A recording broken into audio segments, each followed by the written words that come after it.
Greetings, denizens of the tri-state area. Jacob Weil here. And Blue Dragon 5. And Dragon, I know what we're going to do today. We're going to activate the Recap-inator and discuss my favorite cartoon, Phineas and Ferb. That's right, in honor of the 15th anniversary and the revival, which is finally upon us. I'm guiding Blue Dragon 5 here through the series, experiencing his reactions, watching it for the first time, and reliving my summer memories through the years. Today's episode is Phineas and Ferb Save Summer. And how appropriate that an episode about saving summer premiered. We're doing it on the same day that the new season is finally here, Dragons. Yeah.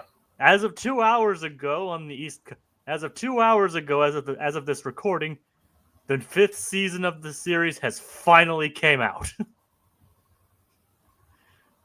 And I couldn't be more excited. Yeah. I've been waiting, Dragon. I've been waiting 10 years for this. Oh, I know how long a wait that can be. Oh yeah. So, I mean, I was fine with it. I was fine with, Oh, Jacob, this is kind of your Daredevil moment. Kind of, yeah, I guess. Yeah, this is like, again, you love the show, you're head over heels for it, and then it's like, you know there's another season there, but it's taken forever. You hear they're making it, and finally it's arrived. This is your Born Again. Kind of, yeah. But the thing is, I was fine with the show as it was, as like a memory of, as a memory, and obviously with Dan and Swampy's other projects, I was able to I was satiated with that. But with the show that defined a lot of me coming back, I'm just saying, I can't wait. Yep. And just you wait, folks. We have a bit of a surprise for that one, right, Dragon? Oh yeah. All right, so now that the opening preamble's out of the way, what are your thoughts on this hour-long special? Well, it certainly was an event. I will say that much. I think yet again we had a very strong kind of Doofenshmirtz slash kind of O.W.C.A plot. I was initially skeptical. I was initially worried with the summer concert, but I think things shook out pretty well there ultimately. But initially, I was like, oh boy, is that just gonna be our whole like main plot line? It's just gonna be like like concert stuff. I mean that's what it kind of sets it up to be, but I know I would have been so disappointed if that was it. Yeah, but it does have a good through line. Yeah, man. Thankfully, went a different direction. Initially, I thought I was like, okay, and then they're just like throwing a concert, or it's gonna be the clip show all over again, only with a B plot. It'll be the clip show with a B plot. Yep, but fortunately it went above that, or Yeah. at least beyond that. I was sensing that from here to the end of season 4, it's just going to be it's just kind of a numerous amount of event stories.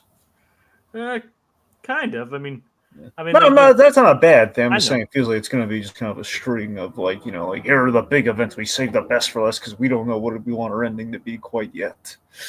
Well, I think they had an ending in mind. I think it's just like they had a set amount of episodes planned, and then like to do all these episodes, and then at the end just did all the hour-long specials at the end. But yep, the remaining there's only one 22-minute episode left. Yep. And one of the upcoming hour-longs in the pipeline that Disney Plus is showing, we've already covered earlier a couple weeks ago. True. So there's not much left. We already have some comments. Sonia Pantoja saying hi. Yo. And we have Kogia. He's like, Rodney's best episode. It shows that Rodney could have been a main villain than Hines. I mean, I think Rodney is fine in small doses. I don't think he could have carried the show or anything like that. Every time Rodney shows up, I just think, Wormstrom. Yep. You have to say it like that, too. Like, Wormstrom. Rodney. I just love, I don't know, I just love the way Billy West, I've always, of all the Futurama voices, I don't know, I think my favorite Billy West voice might have been Professor Farnsworth. I mean, Billy voice is like half of the main cast. I know, that's the thing. There's a lot of really good ones, but it's just, I don't know, it's the way he always, like, whenever he shows, he's like, Wormstrom. Because basically, Rodney's always like this combination of Wernstrom and Dr. Scratch and Sniff. from Animaniacs to me. Oh yeah, he kind of does have the same design as Scratch and Sniff, except that he has visible eyes, Yeah. and he's obviously not voiced by Rob Paulson, Yeah. who I learned just earlier today voiced Toodles in Mickey Mouse Clubhouse. Oh yeah. I didn't know that, Well, he did. but I've never watched it. So he said like parents of preschool kids, you probably want to kill me. Yeah. Those soccer moms want to lynch you right now. but he's voiced so many other. How dare he insult the children? But he's voiced so many other characters like that are iconic. I think we can forgive him for that. True. All right, so before we get into the episode, we actually do have some kind of fun guest stars here that some of which you probably know. Of course, we have Seth Green returning as Monty. Mm-hmm. It's like Colonel Contraction. Did you notice who did his voice? Yes, I did. His initials in this episode are very appropriate. It's Jay Leno, aka here comes the Crimson Chin. So Yeah. the CC and the big chin, it's very much feels, and the voice, honestly, specifically that he's using, feels a lot like the Crimson Chin. I think the Crimson Chin was like a bit deeper and more bombastic. Well, yeah, that's the thing. It's kind of a bum. Well, it's kind of. I'm saying it's like if you look at the Crimson Chin is basically Jay Leno with a lot more kind of ambiance. A lot more like kind of like punch. Great jaws of justice. Yeah, so this is kind of the slight. So Colonel Contraction's like the slightly more subdued version of the. If the Crimson Chin had like a green room to go to, he would be Colonel Contraction. And of course, I'm sure another one you appreciated, Saul. Oh yeah, Wallace Shawn. Yeah, no, it's not Bob Odenkirk, kids, but it's the next best thing. It's Wally Shawn. Yep. Yep, of course, not only iconic for many roles, I think the two ones that spring to mind being Rex the dinosaur from Toy Story. Well, make that three. Mr. Hupp from The Incredibles. Yeah. And of course, Principal Mazer. The electric chair! It's like science slumber parties. The only reason I remember that is because of not just a goof. It's just sorry. Again, that is like the great like introductory line with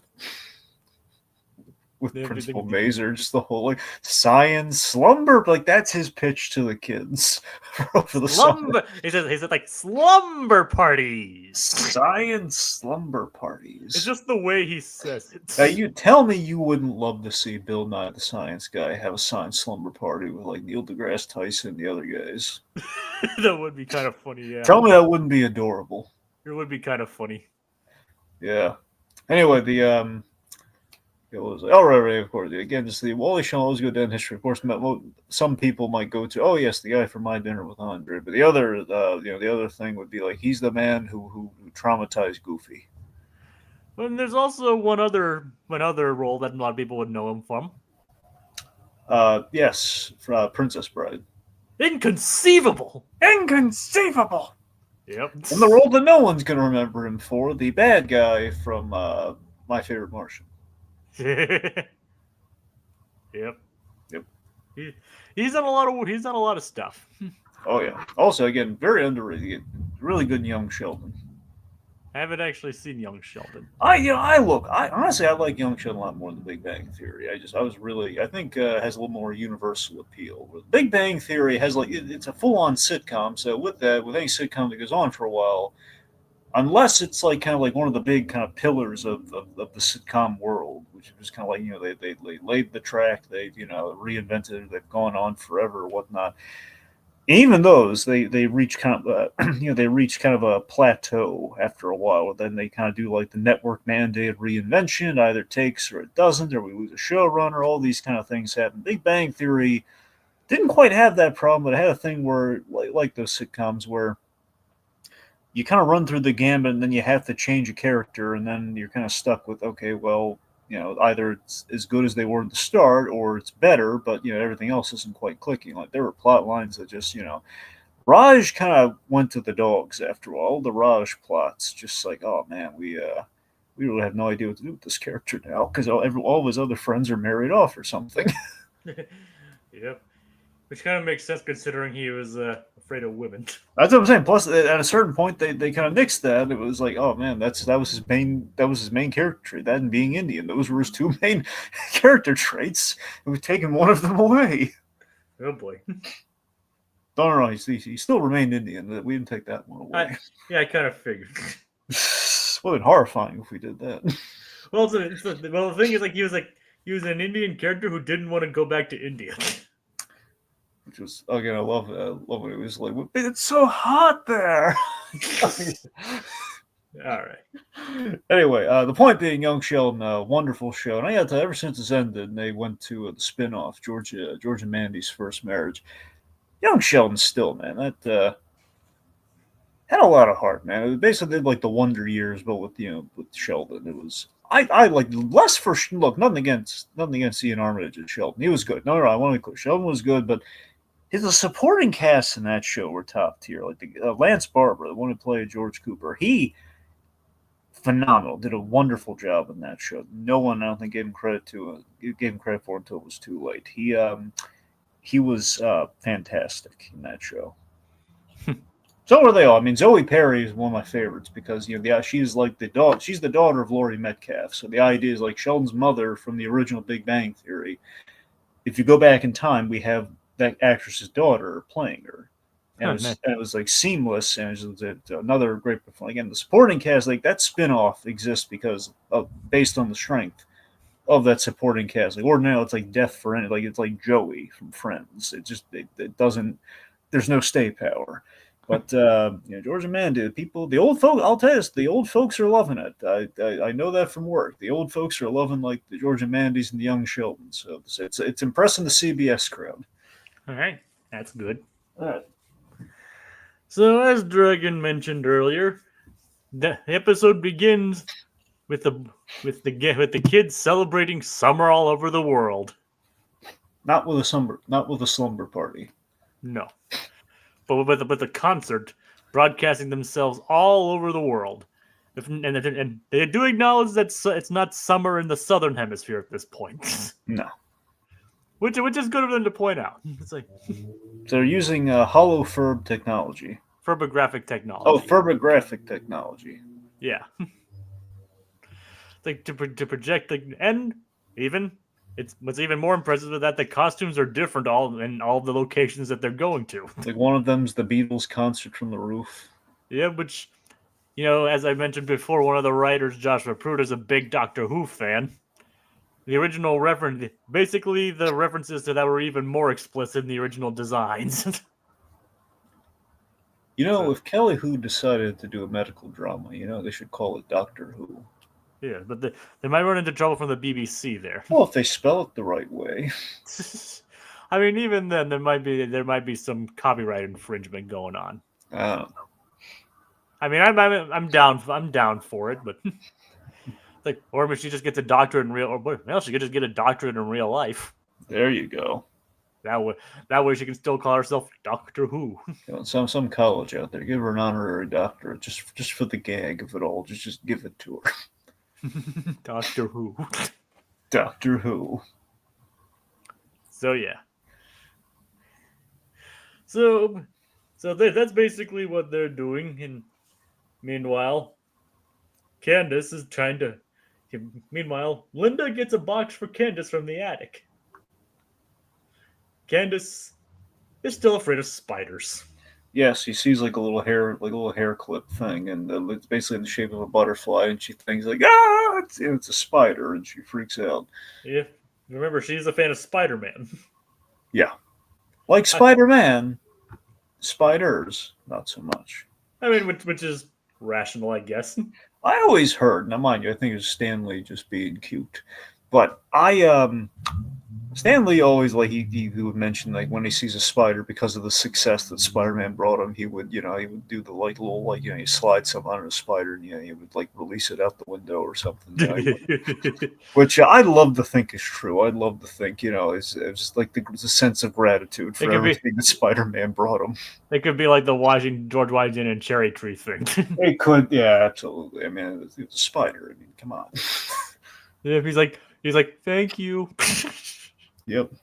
Like I'm gonna bring it up. I'm not gonna go into the whole story, but I still love the story of like how Ed and Martin Goodman at the time didn't want anything to do with Spider-Man. You remember that Spider-Man idea we both loved so much? Yep, that, yeah. It was actually, by the way, folks, you should check. I was just on a whim. I was looking at some of the old Fat Man on Batman interviews, and a lot of them still are on YouTube, just not through Kevin Smith's channel. Yeah, you sent me one recently. Yes, I did, and there's the Stan Lee ones up there, and it's delightful. So I mean, there's a lot of the great interviews are still up, so I mean, worth looking into. All right, just saying, just throwing it out there. Okay. It's good to hear Stan's voice again, like kind of in like an old kind of like this is like going back to like 2012 or 2011, so it was like early. It's like Stan kind of like in the maybe not his prime, but kind of like in essentially like again, Stan Lee basically stopped aging at age 60, at least to us in a regard. He ceased age until like actual things started to break down towards the very end. Longest time that he kind of froze in time at 60, so it was like Stan Rowe on top of his game. And the one you sent me was the one on Neil Adams. Oh yeah, did you watch it? Unfortunately, no. But well, now's the time, Jacob. Well, yep. Anyway. Anywho. So yeah, so Candace is trying to overcome her fear of spiders, even though she's afraid of a hair clip. It is kind of interesting how they thread this whole fear of spiders thing throughout the entire episode. I mean, admittedly, it's not the strongest of Candace plots, especially as far as the hour-long episodes go. but oddly enough, it is very relatable, wouldn't you say? I mean, it's kind of funny. I'm saying of all the fears she could have, it's pretty funny. I mean, it's funny, yeah, and it's actually, and as I said, it's relatable. It's like, oh, absolutely. I mean, we're all afraid of something, yeah. It's like my mom's afraid of spiders. Like she's in the same boat. Like she's afraid of spiders, loves Spider-Man. Yeah. So it's like so. And but Linda tells Candace what their plans are today. Going spelunking with Soul. It's a journey of self-discovery while crawling around in a hole. But I think what Linda's imagining is going to be like Linda and Lawrence are expecting like Soul Train music to play like when they're going down there. But nope, it's quite the opposite. Yep, instead of soul, it's soul. No, it's Saul. S-A-U-L. I'm Saul. I would have lost it so hard if I heard Bob Odenkirk as that character. I'm just gonna throw it out there. Okay, I'm perfect. Like Wally Shawn's great, and again the gag still works. I'm just saying it's like I would have been on the floor laughing. Like, oh my god, if they had gotten Bob Odenkirk. This episode came out in 2014, so. I mean, still, I mean. Well, I guess. Well, you know what? Again, he was in Breaking Bad, but you're right. Though it would have been like right in between the two shows, so probably not. All right. I mean, they still could have watched Breaking Bad and wanted to put him in. Well, clearly, and as I revealed a couple episodes ago, they did get one Breaking Bad alum in one of the upcoming in the 5th season. Yep. They got Jonathan Banks as Candace's driving instructor. Yeah, Banksy. Yep. So they did get some Breaking Bad in there. Wouldn't it be great if the actual Banksy were Jonathan Banks? He was so casual about it, just like he was actually the guy the whole time doing all the artwork. Yeah, that would be kind of interesting. Just like, I can't have hobbies. Yep, nothing says hobbies like whatever Banksy does.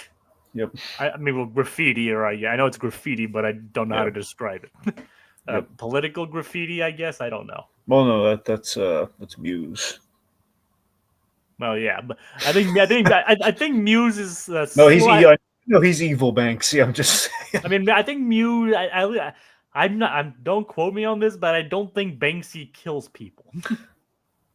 Well, as far as we know, maybe again I he's thought that, putting up all those graffitis. I mean, if the graffitis don't wash off, then he's killed people. If they do, then we're all good. We're all safe. well, that's why I said don't quote me on that. Yeah.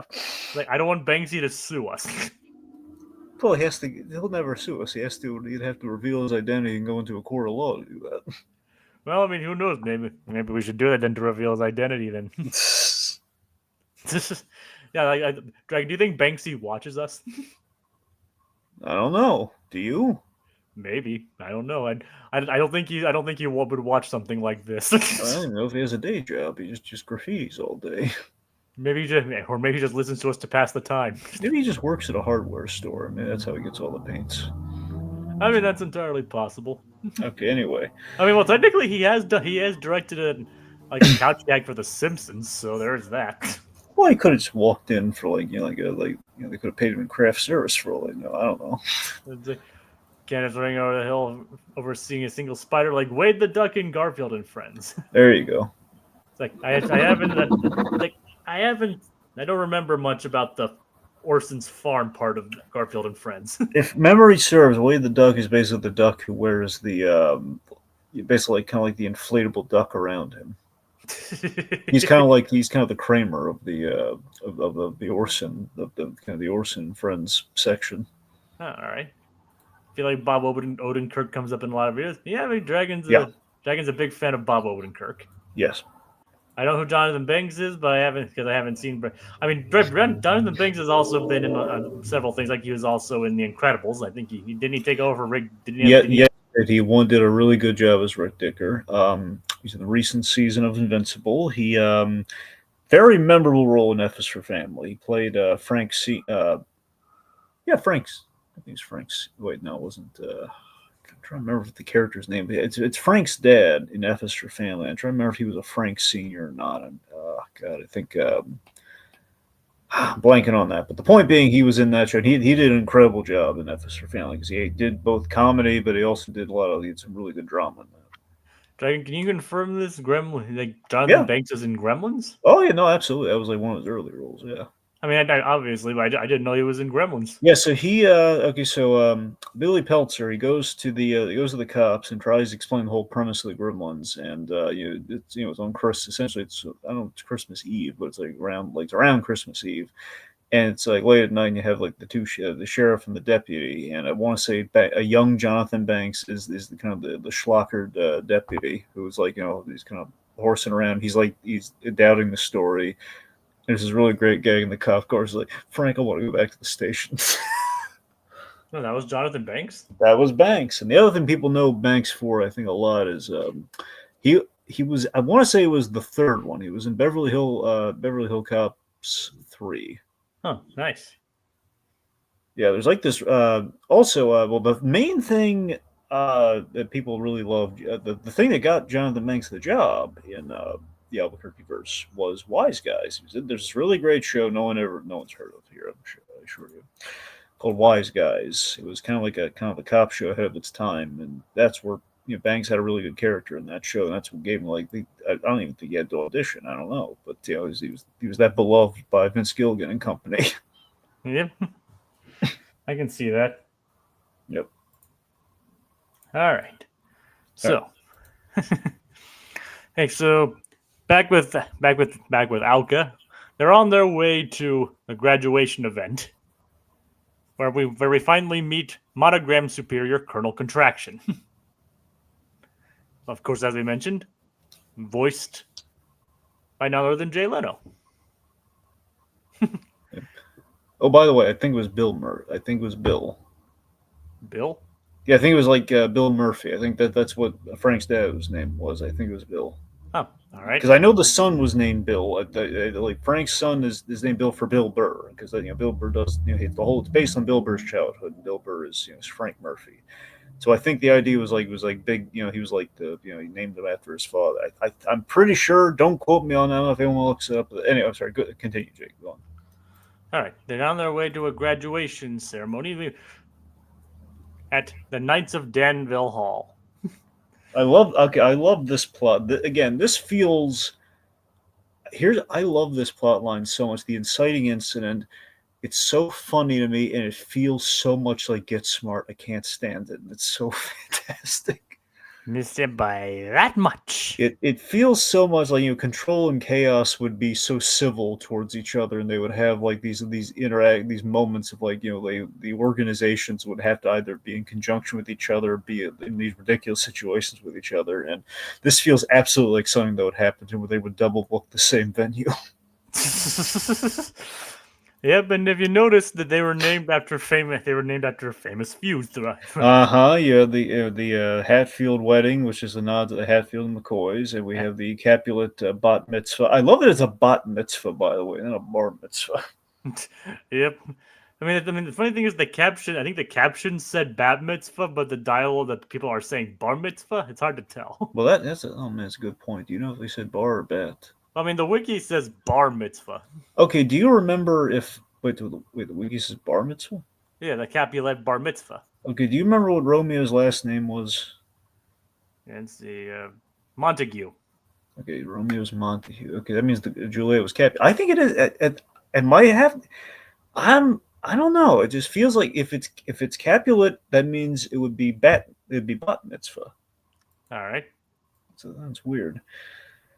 I don't know. Anyway, all right. Yeah, I don't know. Maybe we need more. Maybe we need more Jewish writers in the room. I don't know. I mean, yeah, I have no idea. I have no idea either.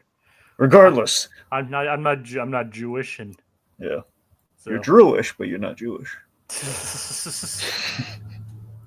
All right, Lone Star. Funny shit.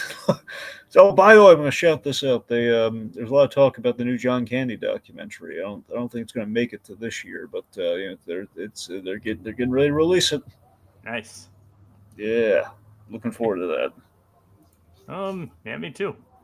Anyway, so so they've double booked. It's this hilarious, like the Alka graduation, the L.O.V.E.M.U.F.F.I.N is kind of gathering, and just they overhear Doofenshmirtz, and it goes like, tell them to pipe down. It was just this reveal leads into a full-on brawl. Yep, they're being pummeled, thrown through the walls, including the moose who lands into a hunting lodge kind of thing. Yep. Anywho, so Monogram's on thin ice with this. Basically, he's warned, like, if anything goes wrong here, this very important graduation ceremony, he's going to be in big trouble. So they lost the security deposit because of all the damage to the hall. And Colonel Contraction is he brought the cake. He walks into this chaos. And he's less upset about the chaos, more upset about even if it's just like a misunderstanding or an accident. It's like, no, we lost the security deposit. That's bad. Alka's very cheap, as we've learned at every turn, as we've established numerous times. Yes. And so it's like he rips off the first M on Monogram's uniform and also his mustache. Essentially, it's the tantamount to really ripping off the stripes or the patches on the disgraced general. Yep. So Major Monogram. I love that he ripped off I laughed so hard at him ripping off the mustache. He's like, actually, that was mine. Doesn't give it back. This is probably the episode that had the most development for Monograms. I was so impressed that we kept him without the mustache for that. It could have just ended on the gag of oh right, sorry about that. Here you go, and he could have just had the mustache, but no, it was a symbol, and we gave it to Carl as the interim major. Yep. It's like Monogram, you should keep this. No, Carl, it's yours now. And then that's what our organization. I mean, your organization. You feel bad for Monogram. We see. Yeah. In this episode we learn that Swampy can actually act. Yep. Like I said, this is the episode that gives us the most development from Major Monogram. Oh yeah. It's we see he has nothing in his life. Even the man has a son and probably a wife. And I know we've established, I'm just saying, it just we barely ever do anything with the wife. It just feels like the man presumably has a wife and a son, and we just really, he's living on the streets all of a sudden. Like his son doesn't know that he's even been fired. He doesn't tell anyone. He just goes off like he's looking for a job and it doesn't go well, and he's homeless on the street. Yep, all in a day as well. All in a single day. So yeah, he's run the gambit on that one. Oh yeah. I love the gag with it's such a silly joke. So he gets a job at Slushy Dog. And like it's like Jeremy's his supervisor. The idea that Jeremy just has this really weird quirk that he comes up to people and he says, this is my least favorite part of the job. I understand. He walks out shirtless, thinking he's been fired, and get fired again. It's like I was just gonna ask him to clean the bathroom.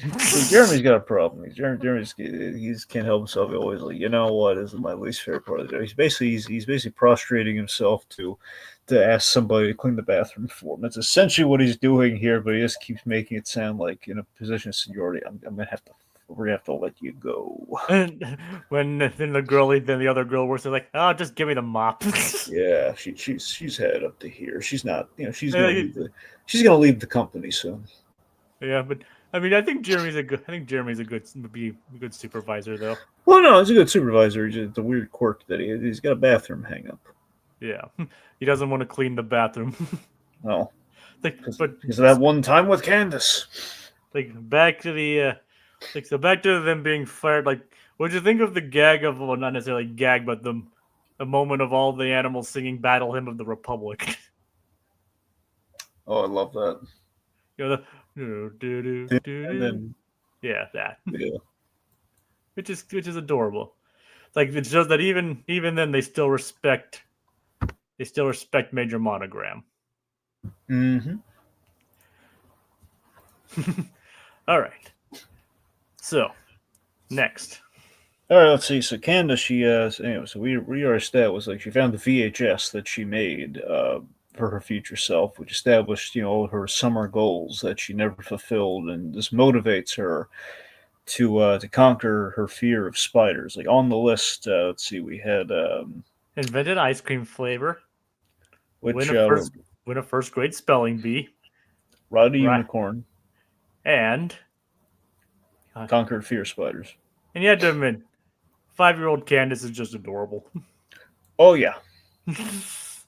Like 5-year-old Candace, regular Candace, basically current age, teenage Candace, and then of course adult Candace. Many shades of Candace. Yes. Anyway, and we don't get to see young Stacy, but we do hear her. Yes. And we assume that she's adorable too.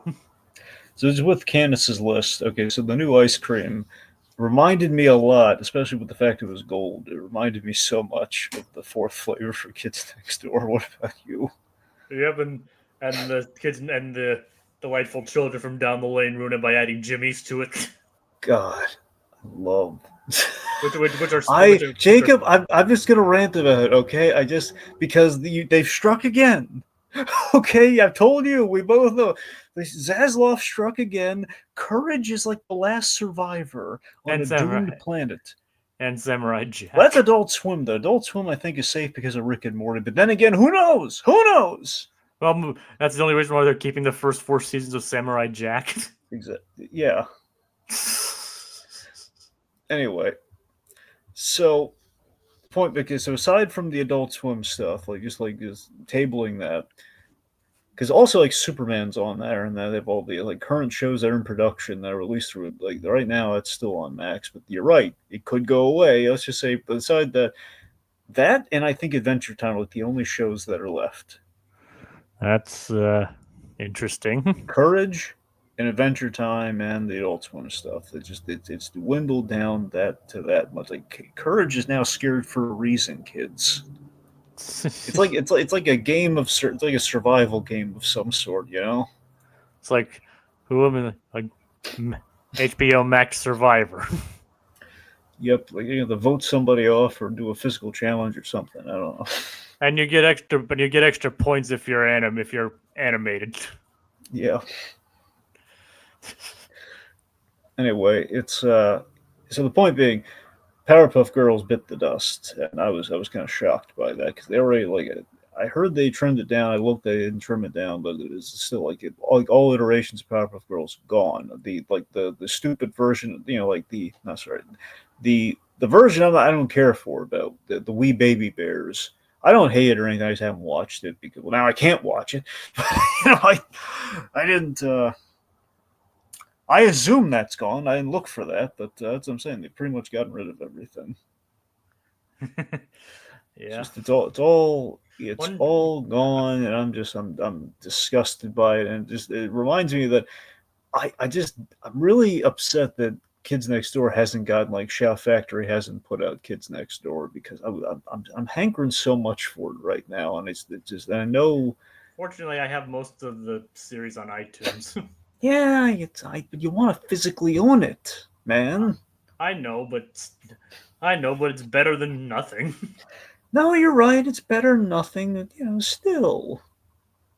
It's not that hard. Dexter got it. Very wonderfully he got it. It's the whole kit and caboodle. Trust me, Dragon, you're preaching to the choir. Yeah. Anyway, so point being, it's the shame that Kids Next Door has literally got no no true, physical release in it. Not even like volumes, I don't think. I think it's only gotten I think like the Christmas episode's only one of those holiday compilations. They have like the little like a little the small version of the DVD player they put out, the little Play It Now disc. That's all it got. Yeah. But anyway, the point being, Kids Next Door, two really good episodes. The one Jacob's talking about the fourth flavor is basically kind of like Indiana Jones adventure with number 5 I forget the name of the episode. I forget too, and that's probably there's so many Kids Next Door episodes. All the code, all the operation names kind of blend after a while. What's it called? What's the fourth? It's called the fourth flavor. Yeah, it's the fourth flavor. That's what at least what the plot is about. And the other one you're talking about? Well, I was gonna mention the snow cone episode, like the one where number 1. Oh yeah, I love that one. Yeah. And it's Operation Flavor, by the way. Operation Flavor, yeah, God. And then the snow cone. Yeah, so I always love the number 5 Indiana Jones parodies where they have like either basically kind of swashbuckling and adventure parodies, like they basically Pirates of the Caribbean with they had her rival like Heine. Yep. Heinrich, he's kind of basically Heinrich is like he's like Belloc from Indiana Jones essentially. And there's sometimes a little mixed. He had some things mixed in here and there, like I think the Delightful Children are essentially supposed to be Walter Donovan from Last Crusade and the whole pursuit of the Holy Grail. It's essentially what that episode is a parody of. So they always do the really clever parodies with number 5 and like her snack food related ventures.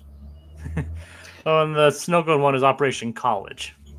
Oh, right. Yeah, he goes to the college, and that's when they were Professor Extra Large. I always remember him saying Professor Extra. Yeah, sorry. No. So it is triple extra large. Yep. But yeah, so I always remember him from the pilot. Did you ever see the pilot for Kids Next Door? Yeah, Kenny and the Chimp. Yeah, Kenny and the Chimp. Yeah. It's like the whole like testing like the various illnesses. There's like Salmonella Fitzgerald. I love that one. That gag so much. And then the kids next door were not really the kids next door. Yeah. Yeah, I remember that. Anyway, yeah, so where were we? Well, okay, so my point was I love the end of the college snow cone episode because it was like this thing where number 1 he was like he seemingly was kidnapped, but he was actually being treated pretty nicely. 2 icy treats. Like the last snow cone was perfect. I know, just like those idiots. That last snow cone was perfect. Yeah. God. I mean, that's again with number one is like I was thinking about that with this episode. And then I did what I keep doing. I think about number one these days. I always go back to that beautiful delivery he had on the scene that'll bring a tear to the eye. We talked about so many times. Van-Musk. Yep, Musk from the Thai episode. A comrade.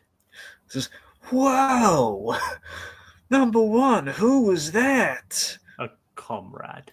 God, I love the music cue on that. It's so solemn and dramatic. And this is what I love about Codename Kids Next Door. It's so it's absolutely, it's absolutely ridiculous. yes, it's ridiculous as all get out, but the pathos. And again, that's the experience of youth. It's it's again these little inane, mundane things having such dramatic. Again, it's when Dexter kind of started in the first place, and Kids Next Door ran with it. It's giving these little I'm things sure momentum. And I'm sure your love of it also comes from the 2x4 technology. Yes, indeed. I love the the chili dog episode where number two is like getting into this dog fight. I think that's actually the name of the episode, Operation Dogfight. Yeah, because the hot dogs is dog fight. Yep, and obviously spelled F-I-T-E. Yeah. And I think another one, Robo Bradley. Yep. Like that's like the only acronym I remember. Like the only as in not the name of the full name, like what it actually stands for. There's this really funny one where we're just going on completely unrelated tangent. It's just number 13. Do you remember number 13? Billy West, yeah. Billy West essentially doing, I forget, he's doing Jerry Lewis. It's basically Billy West doing a Jerry Lewis. And they got this priceless rainbow monkey. The monkey Lisa. It was like the Mona Lisa and macaroni. It was the rainbow monkey. And he broke it. I love number 5 just got always making on. The idea is she probably just made the first one. and just number 3 is so upset this whole episode. She's been so worried about protecting this thing, and then we give it the 13. He basically pulls a chunk from the Goonies, where it's like, whoa. And of course, there's a reason you're bringing up the Goonies. Yeah, indeed. We're gonna be talking about it soon. Yep, at least you and Tiki are. Yeah, me and Tiki will be talking about it soon. Oh yeah, Goonies never say die. Yep, they never say die. They just say wait till tomorrow. But yeah, it's like it breaks it over her head, and you just hear this earth-shattering. Oh, we don't even see the impact. Just earth-shattering scream. Ah! And then, like the boss character, the bad guy, the boss, he runs out saying, "Everyone run like little girls!" like if they're Dragon. There's a lot of terrifying things you see in Kids Next Door, but you do know what the most terrifying thing is, right? Cookie Sanban. When she's angry. Yeah. You wouldn't like her. You wouldn't like Cookie when she's angry. Or when you mess with her thermostat. Yeah. She literally turns into a fire demon. Yep. It was like all the ice cream and everyone runs at the end. We pull them out of the bag. Like, is number 3 gone? She's scary. And let's face it, Dragon. There's a reason why she was chosen to be the next Grim Reaper. Well, yeah. Remember that? Yeah, reminds me of do you remember the episode where he goes? Yet another tangent. We're never going to get back to talk about this episode. I hope no one has plans right now. Okay. Well, one last tangent, then we'll get back to the episode. You remember Grimm's date? Like the lady who didn't realize, like the goth girl that didn't realize he was the Grim Reaper. Yeah, you mean love is evil spelled backwards? That's it. Yeah, but I forget her name. I don't even know if she had a name. I think she did, but I know she's modeled after Morticia, but no. That's someone else, Jacob. So you're thinking of the Halloween episode. The Halloween episode has Elvira. Well, it was Elvira. There was a parody of Elvira, but I think I'm trying to remember what the parody name was in the show. It was so there's Vampire, and then there's Elvira, and then there's it might have been not Elmira. That's time. She would hug the bats. Well, yes. Well, point I can't remember the what the parody name was because it was something. It wasn't it was close. The point being, That's the episode. This is like a different one. You just met like an actual. Not, that was a Halloween guy. This was like an actual goth girl, like a younger woman, who basically thinks he's just really cool, and she doesn't realize he's a skeleton in a robe for some reason. It's not even Halloween. There's no reason. Again, she's goth. That's the whole idea. So they go to like this concert or something. It's like a kind of a, I don't know what you call like a punk concert or not. There's some really goths would be welcome. I don't know. And basically they're hanging out and they're doing like this dance. It's kind of like, imagine it starts off as the Bat-2-C, but then it's kind of making a scary face after you do your little boogie dance, and it's like whoever can out scary face the other one. And basically he pulls like this ultimate like awesome looking, like he rises and he becomes huge and has like this kind of scream painting looking face. And everyone's freaking out. And she realizes, well, and she realizes he's the Grim Reaper. It just he says, "Yes, I am." It's this. This is one last thing, one last thing regarding Billy and Mandy. One of my other personal favorite episodes of that. You can probably guess what I'm gonna bring up. Hit him with Fear and Loathing in Enfield. That's the road trip episode, right? Yep. Oh, good, because that's my favorite. I love that one. Like, with Grim and Dracula. Yep. Dracula don't suck. Dracula scrape and lick. Which is actually accurate to Dracula in real life vampire bats. And we learned recently, the guy portrayed Blackula. He was on Pee-wee's Playhouse. Oh, nice. Anyway, back to the episode. So where Carl has a mustache now. That's where we're at.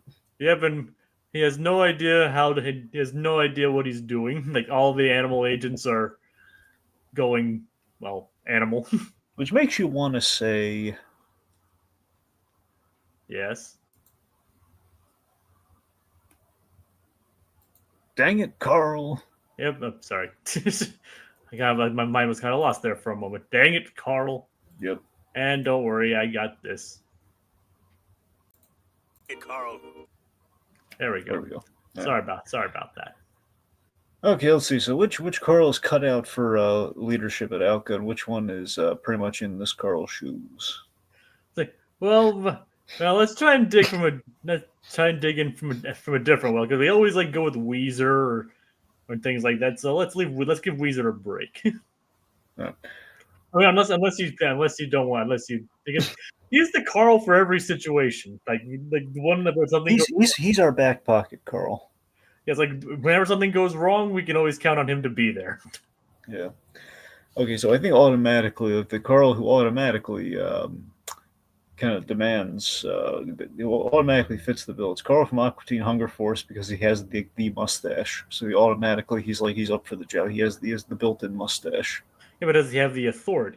Well, he's got the authority, but he doesn't really care though. That's the problem. Like if he cared, the authority, but not the empathy. But it's authority, but crossed with apathy. Okay, so the real answer is Combat Carl. Combat Carl is actually the best suited for this job. But the animals agents take him seriously. Oh yeah. And I know, and we know Carlos would make it just a big joke out of the whole thing. Yep. Endless, kind of like what Carl does here. It's like all the animal agents making puns about what they do. Oh yeah. So Dragon, it's like a, yeah, I don't know. All right, but he'd be making pun after pun regarding the situation. Yes, he would. He'd be making animal puns nonstop. And everybody be stopping every 5 seconds to go, Carlos. This Monty would be like grabbing his brow, like, Carlos, not now. I need to rewatch Magic School Bus. Oh yeah. Okay, killer theme song though. Oh, of course. I recommend the weather episode. I've seen a lot of the original series. Oh yeah, why don't you watch the weather episode? I don't. It's on Netflix, right? I don't know. Dragon. The thing is, I actually had a couple Magic School Bus tapes when I was a kid, in one of the featured episodes. I don't know. I think the weather was actually one of them, but the most prominent one that I remember was actually like I think it was the first one, the Pluto, the one where the goes to space, which has like a very unhinged ending. You know what I'm talking about? Not that one, no. It's been forever since I've seen Magic School Bus, but in context, I might remember it. It's like, well, and that's the first episode. I think it's like the first episode they animated. I mean, Arnold's cousin Janet is there, and and the episode ends with Arnold trying to prove a point, and he takes his helmet off when they're on Pluto. I'm not making that up. His head actually freezes. Oh wow. Yep, he's fine, but he actually takes off his helmet in space. No, it's like, I guess it's like the Guardians logic. Yep. Like, I forget the exact reason, but he literally took his helmet off to prove a point to Janet. Yeah. Of course. And he's the one who doesn't even want to go on these field trips, Like, please let this be a normal field trip. But it never is a normal field trip, is it, Dragon? Nope. All right. Never is. All right, so it's like, so back to the episode, like we haven't even gotten out of Act 1 yet. No, we haven't. We're already in 50 minutes. Well, this is gonna. If we have any more tints, it's gonna take a while. With the frizz? No way. Aww. Yes. Anyway, apparently Lin-Manuel Miranda sang the theme song for the new version. That doesn't surprise me. Surprisingly, it's not nearly as good. But, well, yeah. I mean, Lin-Manuel Miranda craves attention. Let's be honest. I mean, the guy can obviously sing, but he just cannot. Does he need to sing everything, though? That's my point. Yeah, but leave a little for the rest of us, Lin. And of course, he just can't reach the same high notes that the original Magic School Bus singer did. No. I mean, because that guy was great. Yes, he was.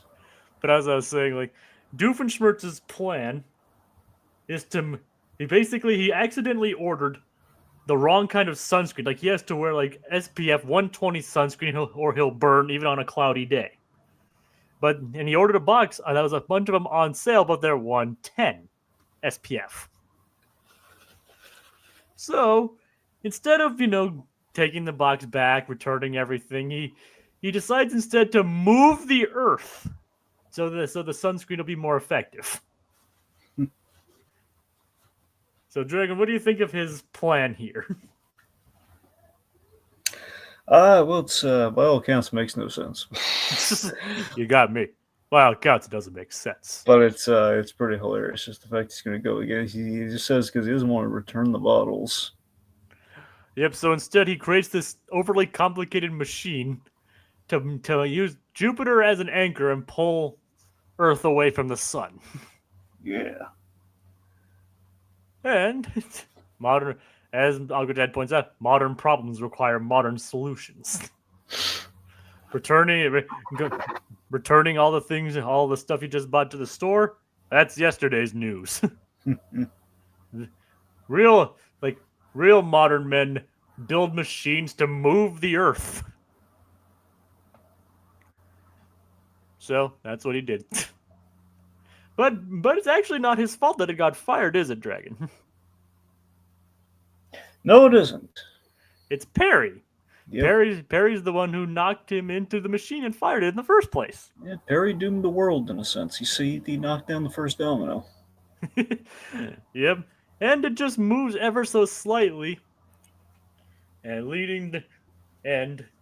resulting in the Earth moving and becoming slightly colder. The boys decide to investigate what's going on, leaving their concert behind, but leaving in someone to fill in the gap. Dragon, who do they ask to step into their place? Someone familiar, Jacob. I think you've seen him when you look into a mirror. Yep, that's right. They bring in little old me. Yep. Animated Jacob, aka Irving. Irving is told to stretch and stall for time, singing the only camp song he knows. The Dragon, you know what this is? Not the campfire song. It's literally called Irving's Campfire Song. So yep, so Dan is technically written. Wait, really? It's called Irving's Campfire Song. Yep, that's the official listing of the song. Oh my god! Jacob, give me the graphic boys. Yep, so Dan technically wrote 2 songs called the Campfire Song.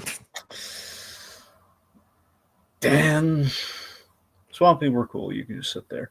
Dan. Dan. Really? Another campfire song you couldn't come up with, and look, even if you want to do something like a campfire, sure, but really, is Irving's Campfire Song. Well, to be fair, Dragon, the original song is just called the Campfire Song. That's my point. Just the campfire song. Okay, look, it's accurate to what that is. But literally, Irving's Campfire Song. Really? You couldn't differentiate? You couldn't even just say, the camp song, it's a campfire song? Where's the fire, sir? Where's the group? It's alternatively listed as Irving's Camping Song, if that eases your... I mean, a little bit, but it's the fact that he wrote it, it's like, okay, well, could you really... I mean, of all the songs, you couldn't avoid doing another campfire song, really. Irving buys everyone some time by bringing his friend Dragon to the concert and talking about Batman and or Freakazoid. Pretty much, yeah. I mean, that's Irving would have brought me, and we would have pretty much vamped for the crowd, globally for a while. Surprisingly, we haven't brought up Freakazoid this episode. We haven't got a Freakazoid tangent. We'll give it time. Yep, I'm sure. We're only in the first of 4 acts. So. Yeah. So, all right. So is that your final word for the boys, or at least? Yeah. Swampy's a good boy today. Yep.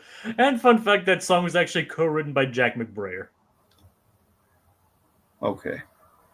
I mean, like I said, it's the only song he co-wrote for the show, and the only solo Irving song. Jack McBrayer Jacob's stunt double.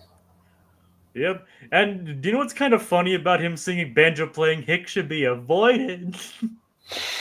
You obviously know either depending on the time, it's either a reference or some kind of funny irony. Right? Yeah.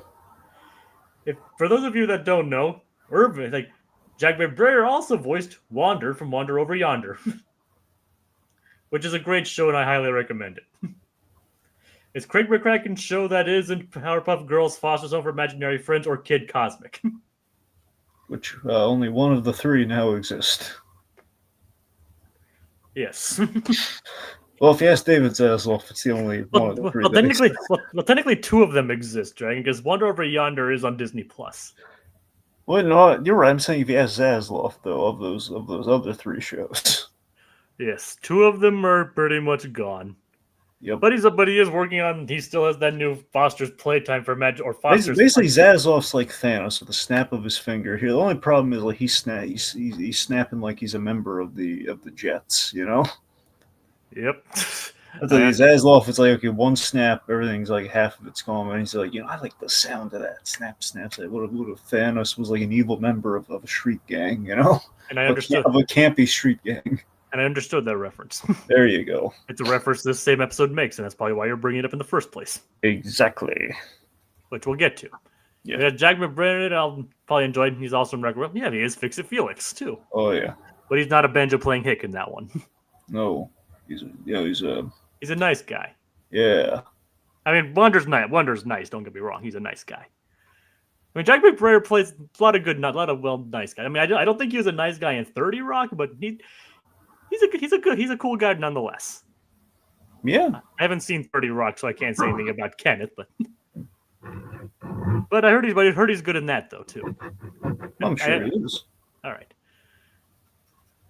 right. So So yes, speaking of which, we can just cover Irving's camping song through the entirety of it, since it's just basically a minor through line throughout the episode. Yeah, pretty much. Just we keep basically animated Jacob is just skyrocketing in popularity with his camping song, his campfire song. And it's like his song his mom taught him, including like I wonder if the whole like metal portion is his mom's doing, or if it's just like his own like interpretation of the song. I don't know. You tell me. It's like, don't even get me started about mosquitoes. Malaria. It is kind of weird to see somebody do the devil horns with only 4 fingers. Yeah, that is weird. Yeah, because he's only putting down like 1 finger, Yeah. It just looks kind of. I mean, it looked weirder if he had 5 fingers, but. He can never be Spider-Man.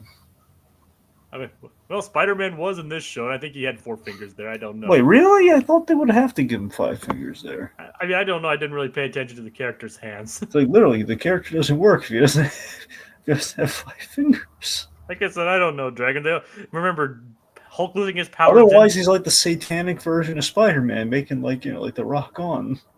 It's like I don't know, Dragon. Remember, depowered Hulk didn't turn into Bruce Banner. Oh yeah, you're right. They screwed a lot up. And Iron Man just lost the ability to move in his suit. That was dumb. I mean, like I said, I still like that episode, but I understand where you're coming from on that. Yep. Small tri-state area. Yep, very small tri-state area. Yeah. But anyway. So what did you think actually of Perry's like entrance, like how he entered the O.W.C.A building, like with the whole fist bump and everything? Right. Funny. Yeah, it's pretty funny. All right, so it's like we don't actually get to see Candace doing majority of the things that were on her to-do list. She does make a new ice cream flavor. Grilled cheese, or as Elmer Fudd would say, grilled cheese. Dragon, do you know what I'm talking about? Let's just say in the Looney Tunes show, the show called the Looney Tunes show, like basically Elmer Fudd sang like a sensual song about how much he loves grilled cheese. Oh well, I had a tangentially Elmer Fudd related thing recently. Oh, so another tangent. All right, what is this one? So I was just on. Wasn't feeling good yesterday, and I watched. Yeah, I think it was yesterday. It was yesterday or the day before. I said, point being, reason I wasn't feeling well. I watched Hitchcock to make myself feel better. And the movie Anthony Hopkins. Oh yeah, that one.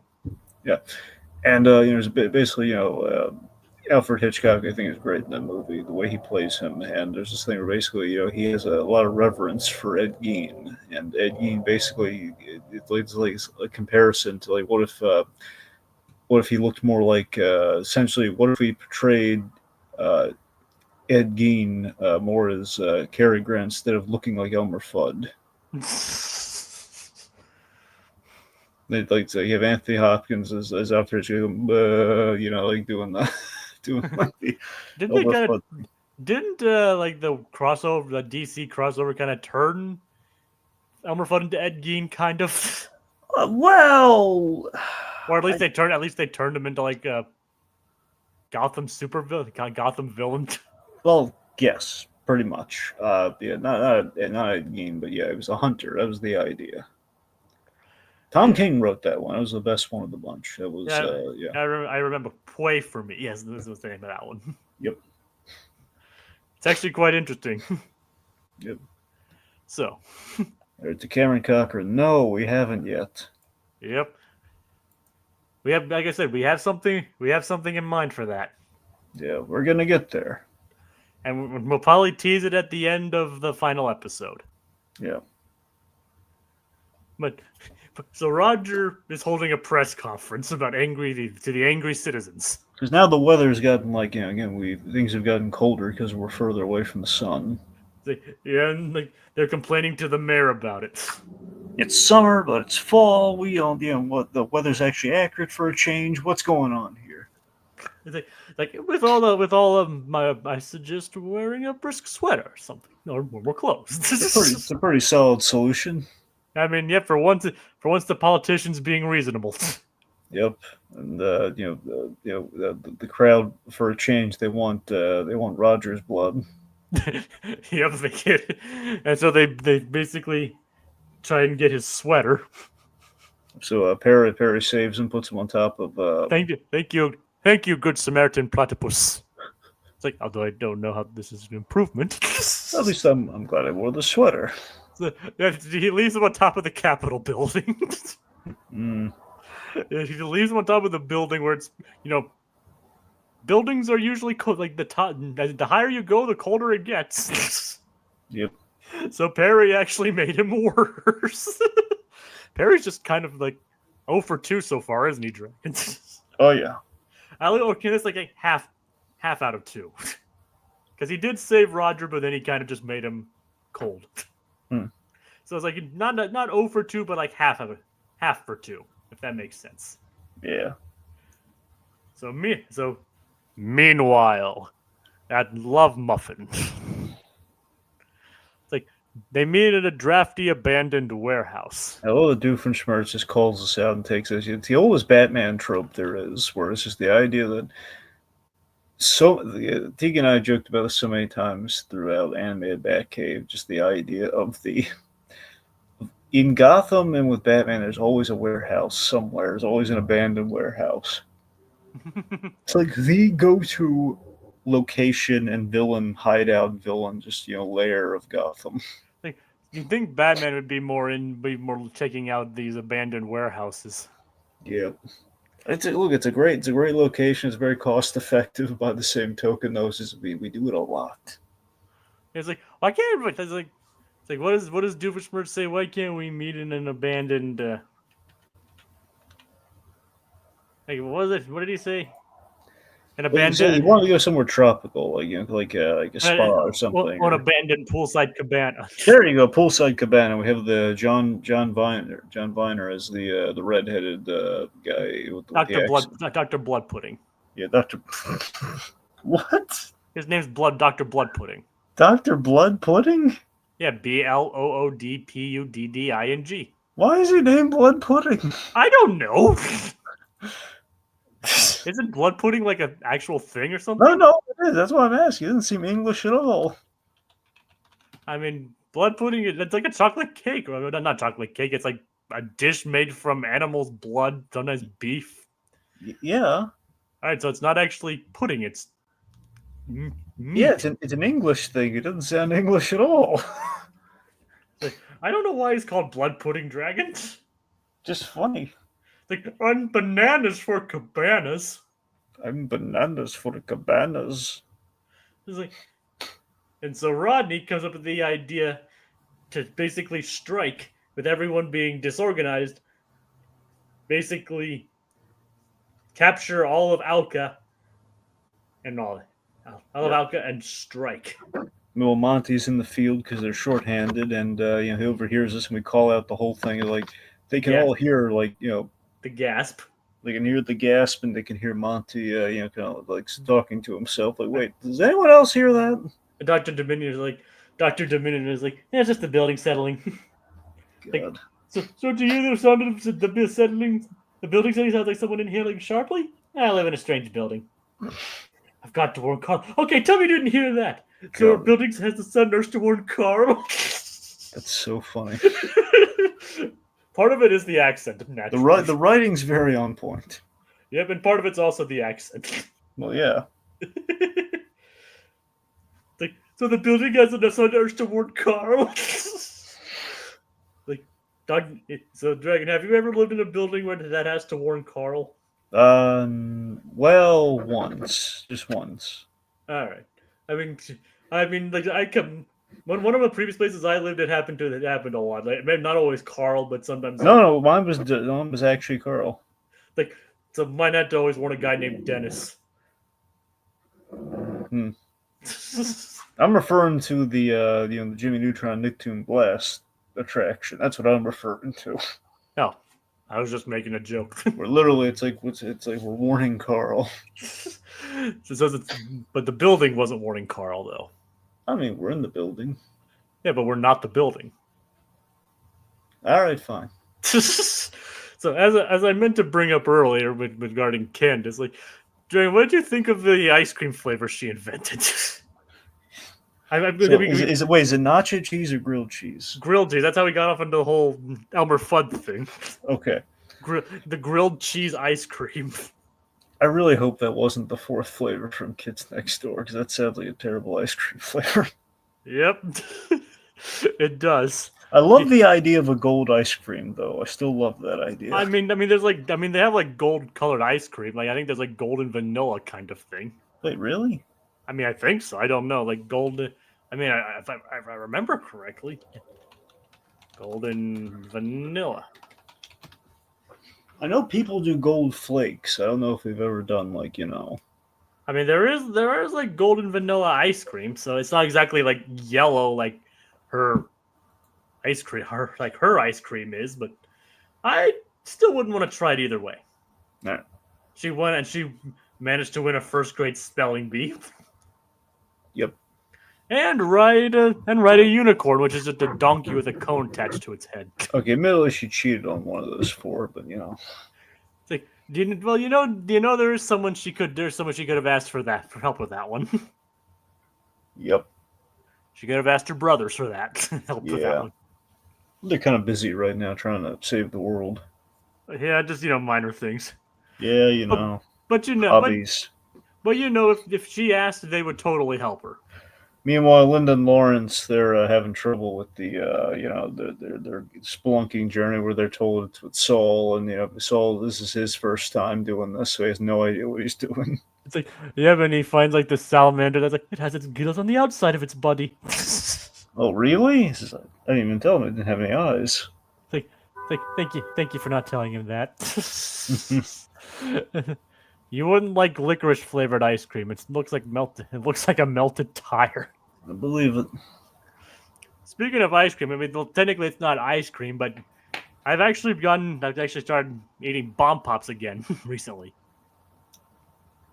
I'm sorry, what pops? Bomb pops. What's a bomb pop again? Those red, white, and blue popsicles. Oh, okay, I got you now. Like, it's like the red is cherry, the blue is blue raspberry. Yeah. So I know. So okay, I got you now. I know what the name was. And the white is lime. With the white is lime? Yeah. Or at least is it the push pop thing, or is it? No, it's just like the actual bomb pops. Like they're these things. They're just called bomb pops. Okay. And they're delicious. No. All right. One could say they're the bomb. Hold on. Yeah, so the ones in the shape of the rockets, right? Yes. And, nice. And they're the bomb. I gotta be honest, I'm kind of hankering one. Now you're talking about it. It's like I did not know that the white was lime. Original flavor contains cherry, lime, and blue raspberry. Okay, here's the problem though. Yeah. I don't like raspberry. You don't like raspberry or blue raspberry? Well, I don't like blue. It's kind of both. I'm saying in general, I don't like raspberries. I imagine blue raspberry might be the same. I love blue raspberry, like especially like when it's on a snow cone. I'm tempted because I hate. Here's the thing: I really don't like raspberry flavored Starburst. Now, would you say that's the same as blue raspberry? Or is that completely different than blue raspberry? I honestly don't know if I've ever had a raspberry Starburst. That's the thing. Like that, I just don't care for that, and I wonder if it's like given this raspberry. Because I'm tempted, okay? Because obviously, this is going to sound really dumb, but I love the idea of the blue flavor, but it's just because it's always either blue raspberry or cotton candy. It's always a crapshoot. Well, you're going dogwood, Ted, and blue raspberry is neither blue nor raspberry. It is actually pretty. Blue raspberry is kind of sweet. It's pretty sweet, actually. Okay, let me ask you this, Aquatad. Between the two, what's our taste differential here between the raspberry and the blue raspberries? Is the blue raspberry better than the regular raspberry, in your opinion? Well, while we wait for Aquatad's answer, let's move on. Okay. So, let's see. So Stacy helps Candace confront her fear by taking her to the The insect. Into the insect museum. Which technically is inaccurate because spiders are not insects. No, they are arachnids. And pretty partial to blue raspberry myself. Okay, so it is. So it's there's a difference in taste, is what I'm trying to confirm, Aquadets. Is there a difference in taste? I think there is. Like, I don't think. I think blue raspberry is just the name, but don't quote me on that. Okay. I don't know the history of blue raspberry. Yeah. Except for that one time it's typically a mix of cherry, banana, and pineapple flavorings, according to Google. And it's colored blue to distinguish it from red raspberry flavors. I'm saying I don't like the red raspberry. Yeah, I think this will be fine. All right. Anyway, so so they go to this spider place. Yep, and so like Stacy like tries to show her that a spider she pets a spider, saying it's harmless, but then she got bitten and it actually shows blood. Yep. So again, first of all, kids, again, I feel Stacy had to bear the brunt to teach the kids an important lesson. In one, there are such things as fanged and defanged tarantulas, and you got to know the difference.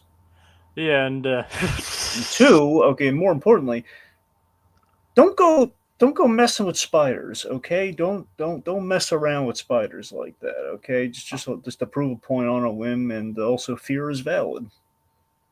Yep, it's like fear.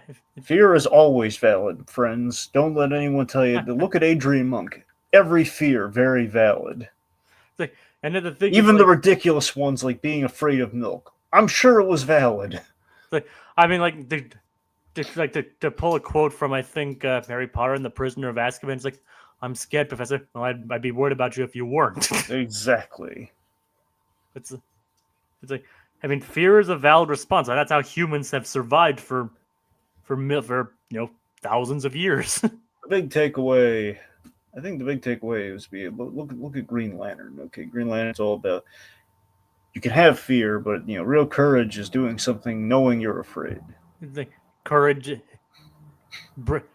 is bravery in face of fear. There you go. Isn't that pretty much how the phrase goes? I mean, pretty much, yeah. Or is it like it's like bravery is courage in the face of fear? Maybe courage is brave. I don't know. It's bravery. It's one of those two. It's one of those two. It's like it's one of those in the face of fear. Yeah. And of course, which Sinestro Corps is literally the embodiment of fear. Yes. Hence why they're yellow. Yeah. And also the guy is named Sinestro. Yes. And he also appeared in Duck Dodgers. And he was kind of a goofball there. Oh yeah. And that's it. And what do you know? It's kind of like a weird multiversal headcanon where that's where Sinestro came up with the creed for the Sinestro Corps. Yeah. Was Doug Dodgers butchering the Green Lantern oath? God. That's where Sinestro came up with in blackest day and brightest night. Works for me. Yep, cheap, shallow, and driven solely by hormones. Works for me. There's the Freakazoid reference. We got it in, kids. We got it in. The one Freakazoid reference I know, or at least one of the few Freakazoid references I know. Yep. See, I bet Freakazoid likes blue raspberry. He does? I bet he does. No, he is blue. Yeah, that's what I mean. It's like so. Phineas and Ferb running tests come to the conclusion that if they don't act soon, there might not be another summer ever again. We have dramatic sting music from Ferb. Like, I'm expressing how I feel through music. It brings us to part 2, in which L.O.V.E.M.U.F.F.I.N is pretty much taken over. They round up all the O.W.C.A agents through a very jaunty, West Side Story. Very jaunty West Side Story-esque montage. Yep. I was like, clearly, I mean, obviously this was years before the remake. Before the Spielberg version. Well, yeah. Dragon, I'm going to sound very blasphemous here. I have not seen either one. Okay. I know. I haven't seen the original West Side Story, nor have I seen the Steven Spielberg one. Well, you don't have to. I know, but I really want to. Yep. I hear it's actually really good. And No, I mean the Spielberg one was good. You know, yeah, there's nothing wrong with it. yep. So, I mean, I always liked the Maria song from West Side Story. but this one's I think this one is inspired by like the song "Cool" or something like that from Yeah. West Side Story. So, yeah, oh yeah, that's right. It's like pretty much lifted like the iconography of like Love Muffin directly like walking as the name is etched. Name is like etched into the street. Well, yeah, it's essentially that and the whole "When You're a Jet" song, which I don't know if that's technically called "Cool" or not. That's what I'm not sure about.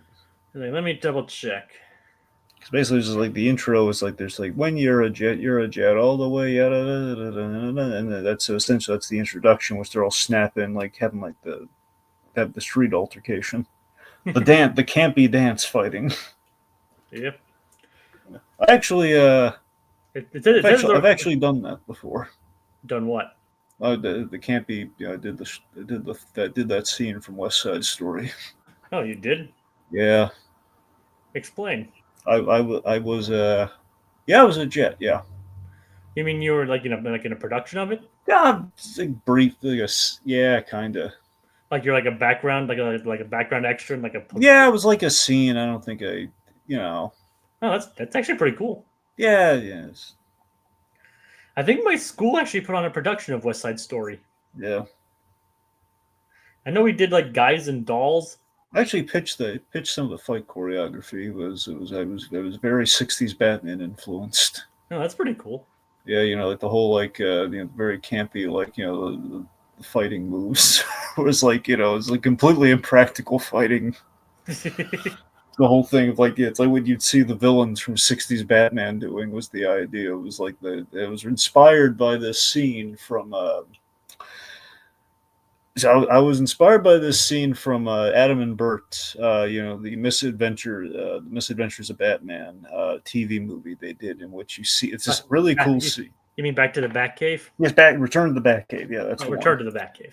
Yeah, Return to the Batcave, which I love. I think hopefully it's still on YouTube. Otherwise, I have the DVD too. It's this thing where Adam and Bert they go to this bar, which is is inspired to be like the bar from the '60s Batman, in which the henchmen these henchmen like fight Adam West and Burt Ward, and they have this really great music that's very it's very Neil Heffy kind of inspired, but it's really cool. It's really epic. I gotta be honest, like it's kind of like it's like a big orchestral version of the '60s Batman music, and I really love it. And it's this bit where like you have like they got the goons like linking arms and like charging him. That's what I pitched. I'm just saying it was like if they didn't link arms in the actual clip, it was like they did stuff that was like that. Whereas the idea of like almost like doing like a slingshot maneuver, where you basically link arms with your partner and you charge at the guy to kind of to knock him down. It's actually sounds pretty neat. Yeah. Anyway. I want to see, and referring to this from Aquatet, I want to see more Sondheim musicals and Sondheim musicals live. The only one I've actually seen live was like a local theater production of Sweeney Todd, and it was actually pretty good. Unfortunately, I haven't seen any more than that. But it's like so yeah, the act does so. The Love Muffin's actually pretty effective when they're all working together like this. Yeah. Oh, yeah. They're actually getting it done. Oh, Yeah. by the way, with the Love Muffin crew, Yeah. there's one character we have to talk about. And that is the character that looks exactly like Dr. Draken if he wasn't blue. See, if Dr. Draken didn't get that wicked blue raspberry headache, he would have looked like the Drew Lipsky looking guy here. I used to be Drew, and now I have turned blue, or however that goes. It's like I used to be Drew, then one day I turned blue. I used to be Drew, but one day I turned blue. Got me a nasty scar and a funky fresh flying car. Oh, God bless that show. Oh yeah. Anyway, but yeah, isn't that crazy? It looks exactly. It has to be intention, right? I know the hair is not exactly right, but otherwise he looks exactly like Dr. Draken. Kinda, I guess. So saying. Yeah, we need Kim Possible back. Yes. Well, I don't know. Kim Possible had a good send off. Everything when we tried bringing it back, it was a disaster. I don't maybe Well, that's only because it was live action. I know it was because it was live action, but still, we should probably play it safe and just counter check. We shouldn't bring it back. We should bring it on. We should bring it out on DVD. That's what we should do. Yeah, well, yeah. It's like here's the. Do you want to know a kind of a fun fact about the live action movie? What? The people who directed the new Final Destination movie. Huh. Yep. Well, that's shocking. Yep, and that movie's actually supposedly good from what I heard. That's what I hear. Yeah, so kind of a step up. Well, yeah, it was the first step before the Final Destination. Yep. Like, so, yeah. All right. So, point being, Alka's in trouble. Yep. Monogram is he's a sad homeless man putting newspaper fedoras on rats. Yep. And Rodney and Doofenshmirtz take the opportunity to reveal that they were the ones responsible for the change in weather, and that they have created a powerful new inizer that will pull the Earth even further away from the sun if their demands are not met. Also, we have Senor Killbot. I love brandishing the awesome embroidered L.O.V.E.M.U.F.F.I.N logo, which is a muffin with a heart shape on it. It's threatening yet it's foreboding yet comforting. I just love everything about it. I love that logo, and I love the fact there's a Senor Killbot with like a mustache taped on the glass. I love Senor Killbot. Again, Norm's south of the border cousin. And a lot of his Spanish doesn't even make any sense. Oh God, no! I think it's still isn't it John Viner doing Spanish? Actually, it's one of the writers named Mike Bell doing that. His first thing is literally "Donde está la biblioteca?" Yep. Which is where's the library? Yep. ¿Qué te parece mi bordado? Forgive me if any people who speak Spanish, I apologize right now. Yep. Which like, do you like my embroidery? But I love Dr. Killbot or Senior Killbot. Yeah, he didn't go to evil medical school, Jacob. He didn't take the online course. You know, in case any of your expertise speak Espanol. Oh God. So yeah, it's like I love Rodney's insult to Doofenshmirtz during this too, where he's like listing out the demands, which this is what all the bad guys want. Like Doofenshmirtz wants pretzels, Diminutive wants to be able to go on theme park rides. Yeah, it's like you sound like a bashful Santa Claus pitching softballs to a girl in a bikini. This is like, well, you don't know what that sounds like. Which I laugh so hard. That feels like a Freakazoid gag right there. Well, okay, sorry. Actually, wait, no, that's an early Family Guy joke, but still. Or even an Animaniacs ever going to go to the Spielberg well. Sure, just like the pause, just like you don't know what that sounds like. So, Dragon, what does that sound like? Okay, let me think here. That sounds like. Okay, here's the wine. Oh, here's the. Oh, here's the wine. That's a good one. Oh, she's been very nice this year. Good thing you said nice there. Yep. Oh, God. Anyway. Oh, she's getting a new bikini for Christmas. Oh. It'll be just like the one from Elf. Oh, God. For someone special. Oh, God. We should probably not carry this train of thought any further. No, you're right. We don't want to offend Santa Claus. Yeah, Santa Claus is the one we don't want to offend. We want to be clear. Santa Claus, he's very happily married. You know, it's something for the missus. That's all. Yeah, who knows? Who knows? Maybe that's the reason he's bad. He's bachelor because it's his wife in a bikini. Well, yes, it's possible. Yeah. Hey, I'm trying to make it wholesome, Dragon. No. Yeah, it's for sure. I mean, maybe it's maybe kind of through the Tim Allen vein, perhaps, but okay. I'm trying to make it wholesome, Dragon.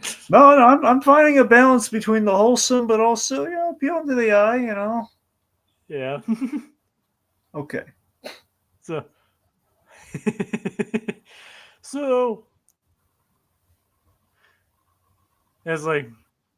So what's next is that Rodney criticizes that he makes it a nicer, and Doofenshmirtz realizes that things are getting out of hand.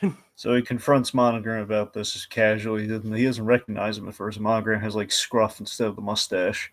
Yeah, and he calls him out. Like, this is your fault. I mean, yes, I know it's technically my fault, but still, you should have stopped me and stopped all this. And then he throws 2 pennies into the 2 cents. He gave him his 2 cents. And that doesn't happen until later, though. Yeah. But either way, yeah. And we're jumping around a little here, otherwise we're going to be here all day. Yep. It's not July yet. We have yet to enter the domain of Christmas. That's true. Yeah, but hey, this episode features an early winter, so. Yeah, that's also true. But still, we shouldn't take it so much time to Santa Claus's Master Roshi-esque shenanigans. How do you know Master Roshi isn't Santa Claus? Hey, you're right. I mean, he's old. He has a big white beard. That's true. And he's harassing the underwear girl at the counter. Yep. So who knows? God. I mean, you know what's funny though? It's about.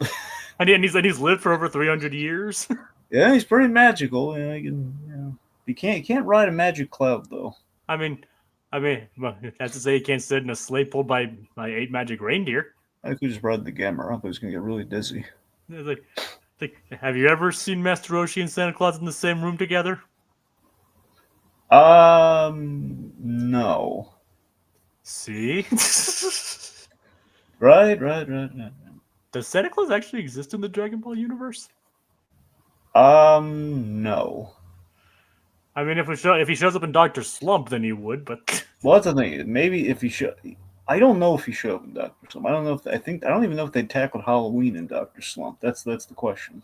Well, yeah, alright. If they tackled Halloween, then Santa Claus probably exists. Alright. So... Candace thinks that Phineas and Ferb are responsible for this. They're obviously not. So, but in place, they decide to build a giant rocket to try and get the Earth back into place. On several mountains. Go tell it off a mountain. Yep. It's a tick line. I kind of figured. My favorite episode is either the Tick versus the Tick. Yep. Or the Tick versus the Bread Master. I don't know. Tick versus the Tick's probably funnier. It is, yeah. I mean, or any one of the ones with chair face. I love the chair faces. The initial chair face episode is pretty. The Tick pretending to be a waiter, which is great. I always remember Dinosaur Neil. I don't even know it's a really good episode. It's not here. Honestly, again, to go back to Christmas, the Tick loves Santa. It's a really good episode. It's really funny. Dinosaur Neil is an interesting episode. Yeah. It's the whole I can't punch Santa. He's so jolly. But the noogie. Oh, God. Oh, the Tick is insane. Well, that's certifiable. Literally in the manga. Not in the manga, the comic. I told you I met the creator of the Tick, didn't I? You might have, but I don't remember. Yeah, Ben Edlund. Yeah. Very nice guy. Also wrote for the Venture Brothers and I think Supernatural. Also Gotham. Nice. Very slightly on. Very an episode or two of Gotham, but he was there early on. That's nice. Oh yeah. I haven't met him, but he seems like he'd be a cool guy to meet. Oh yeah. So it's so all of the others, Candace actually agrees to help the boys get the Earth back into place without worrying about busting them, which is kind of nice. Yeah, she didn't even try busting them for their worldwide concert, did she? Well, I mean, what's the bust? Like, essentially, they're doing it like virtually, so that they're playing like the Wii or like a viewfinder thing, you know? Yeah, kind of like a VR kind of thing. Yeah, the VR headset thing. Yeah. Yeah, so she's at least not trying to get them in trouble there. Yeah. And obviously, she realizes here that the world's at stake and there are priorities. Well, I love Dad's like multimedia player thing. It was like it played every sort of media, it played every medium of entertainment. And of course, the VHS tastes like, but I'm future Candace. little Candace with a lisp. Yeah. I think that was probably around the time Phineas would be born, or before Phineas was born. Yeah. Oh, guys, that sound horrific. What? Okay, when You just saw something horrific? no, I thought of something Oh, horrific. thought of something. All right. Okay, imagine when Linda's pregnant. Okay, imagine it's kind of like it's like the gag from the Coneheads movie where it's like Oh God, she's just poking out. Dragon.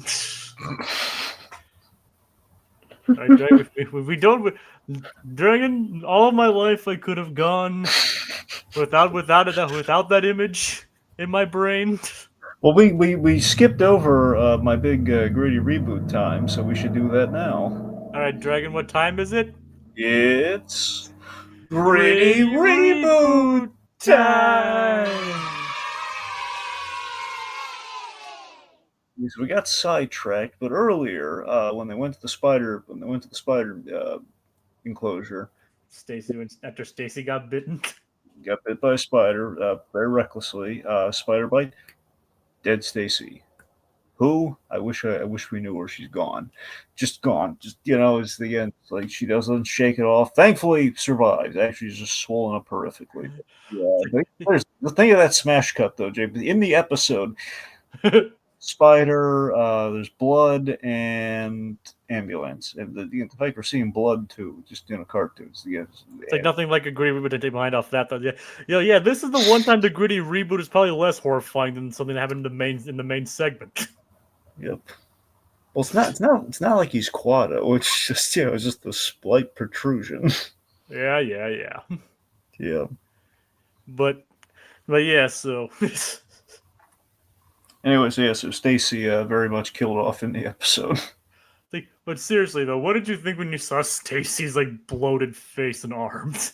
Oh well, it was like, oh god, that's a lot. And that does sometimes it does happen with poisonings. Like with venoms and stuff like that. Yeah. So Stacy, Stacy straight up got bitten, and then and she seems fine. Like she's still talking. Candace is like, yeah, I can't really help you at the moment, Candace. Yeah. And she's just, and then then we see something that we didn't need to see. Stacy inflated basically like a balloon.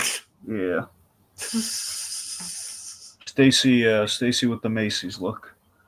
Oh God. And look at her go! Look at her come down Main Street! Isn't she a whopper? Who does the voice exactly? What? Who's the voice of this young lady? Without question. What do you mean? I'm asking who does the voice. It sounds like you already know. Yeah, who does the voice? Yes, that's the question I'm asking. Who does the voice? Yes, who? Who? Exactly. Why aren't you telling me who does the voice? Well, you're telling me that who does the voice. No, that's the question I'm asking you. Who does the voice of the young lady who's been bitten by the spider? You mean Kelly?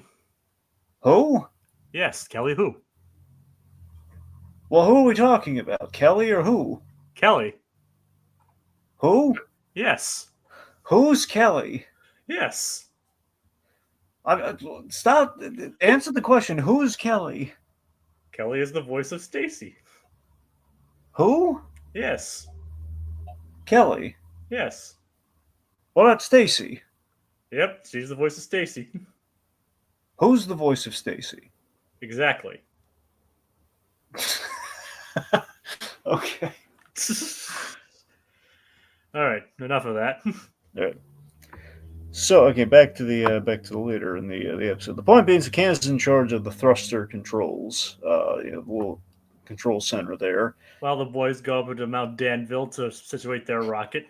Yep, and things go to pot because this is funny. So we got Kevin Michael Richardson to do his Obama impression.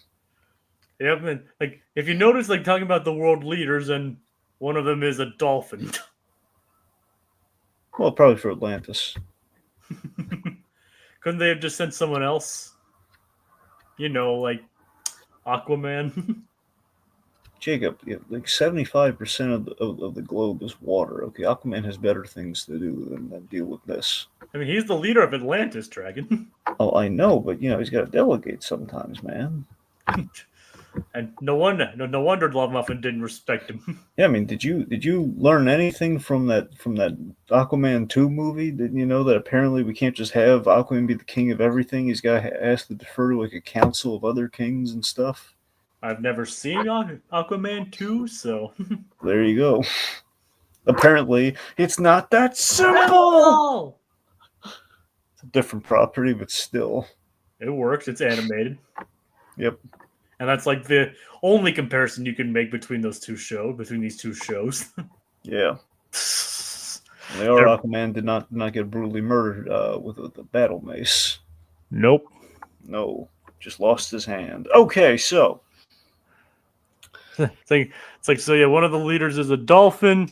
Obama didn't give him the pretzels. Well, I want to be clear because this, folks, I'm not making a political thing. I just think it's really funny. Okay, it's the idea that Obama pins it on Biden. He basically says that Biden, it's just this wacky idea that Biden he left the pretzels on top of the car. No pretzels, no deal.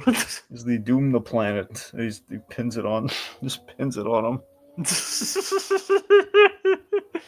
Yep. Anyway, so no pretzels, no deal. And it wasn't even a deal breaker for him. It was just Rodney's upset. He pushed the button, and they're all doomed. No, Rodney's not upset. He was just looking for an excuse. He's probably going to push the button anyway. That's true. And we saw how Rodney was basically just like all too eager to press the button. Yeah. They make those buttons way too appetizing too. But the size of that button was like it was begging to be pressed. I mean, it's big, red, and glowing, Dragon. You always push those kinds of buttons. Yeah. I mean, especially if we're gonna bring up like Family Guy again, I would love that episode. Like, do not press this button. Mm-hmm. And then Peter presses it, then he gets kicked in the face by a kung fu guy. We have the patented body crumble. Yep. Well, he did say not to press the button. That's true. And what did he do? He pressed the button. Okay.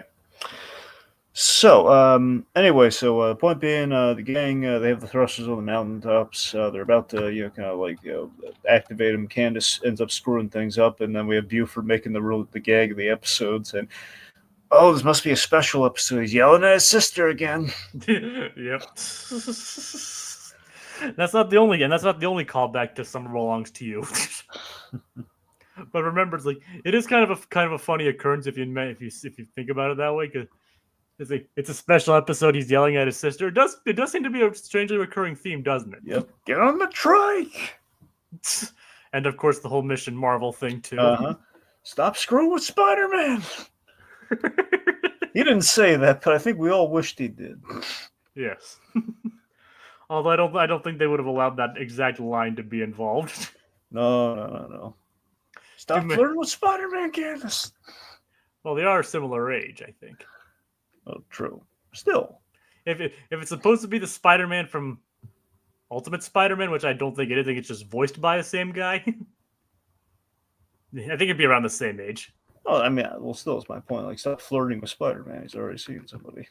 And at this point, is it Gwen or is it MJ? Oh, it's MJ. It's the question of if it's, I forget what the relationship status with MJ was in that show. I don't know if they ever got them together or not, because they couldn't bother finishing Ultimate Spider-Man. It was too much heartbreak. Like I said, I don't think I don't even know it's meant to be the same Spider-Man from Ultimate Spider-Man. I mean, I don't know. If you look at the dates, it probably is. The only way it wouldn't be is if it was around the time of Earth's Mightiest Heroes, which that was also Drake Bell, but I don't want to dwell on it. It's like, yeah, I mean, I think it's just meant to be this. They're just using the same actors. Yeah. But anyway, so apparently Doofenshmirtz doesn't like the grilled cheese ice cream. No. It's like, you get what you get and you don't get upset. You get what you get and you don't get upset. Pretty much, yeah. That's what Rodney sounds like. Yep. So last time I heard that was the Sweet Tooth character from Twisted Metal? Yeah, Twisted Metal, yeah. Funny enough, ice cream. Yes, you had this. I have not seen that show, but it makes sense. Well, season 2 is coming up soon, Jake. You should probably try to get caught up. I know, but I've played a couple of the games actually. Well, that's the thing. Yeah, you know the game, so I wonder what your experience would be. But yeah, the. I mean, I'm not like I've only played them a couple times, so I wouldn't say I'm a hardcore player of them. But I'm familiar with them, I'm going to say. Regardless, Will Arnett does the voice of Sweet Tooth. So they get a big burly guy to play Sweet Tooth, and he's wearing a mask. So they have Will Arnett dub over him, and it's hilarious. Didn't they get Samoa Joe to play him in? Yeah, I think so. All right. And you have Will Arnett having this line of you get what you get, and you don't get upset. All right. But as Sweet Tooth that's cool. He's just this insane, violent character, but he's so pleasant and I don't know, adorable. It's great. He's just god. Now his background is fantastic in that. In the show, and probably the game as well, I'd imagine. But I'll have to watch it again. Well, remember the Deadpool writers did the Twisted Metal show. Yeah, Brett Reese and Paul Wernick, I know. Yeah. So I probably would like it. And it has Anthony Mackie in it too. So and Stephanie Beatrice. Ooh. She's really good in it too. Mirabelle. Yeah. Well, I mean, also Brooklyn Nine-Nine, but Rosa Diaz. But yeah. I mean, I never watched Brooklyn Nine-Nine except for a couple episodes. That's why you fail. But I did watch Encanto. Yeah. So I don't fail. Yep. Hey, I'm allowed to like Encanto. Not even liking Encanto, but I mean, would it kill you? A little Brooklyn Nine-Nine. Just saying, it's there. I mean, I've been digging. I've seen several episodes of it. As Terry Crews, Andy Samberg, all those guys. Yeah. It's from what I've seen. It's actually pretty funny until it gets to season 8. From what I understand. Really, season 8? I don't know.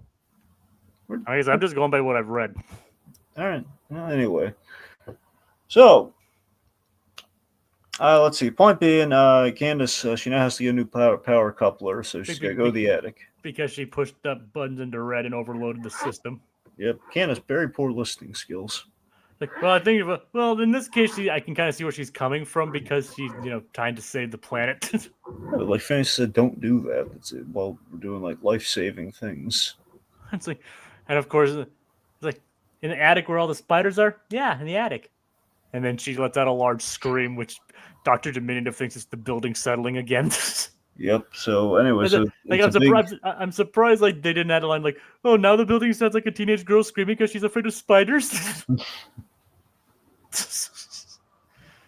So yeah, the world is now engulfed in perpetual winter. So the stakes are actually pretty high here. Oh yeah, summer's in jeopardy. And not just summer, the entire world itself. Yeah. So, Doofenshmirtz does not he doesn't want to threaten the world. He doesn't want he finds himself surrounded by a group of supervillains, and that's not how he rolls. One could say Doofenshmirtz in this case is a victim of his own success. Bury the platypus. Imagine if you had a double the scene. Bury the platypus. I am a victim of my own success. It's like they gave me a name, Doof. They gave me it's a purpose. It's not a name. Just a doof and roll up. Oh god. Take it to your grave, platypus. If only we could get Dan to dub that. Oh god. Well, Ted, you might have an option to do that if you ever see him at that GalaxyCon.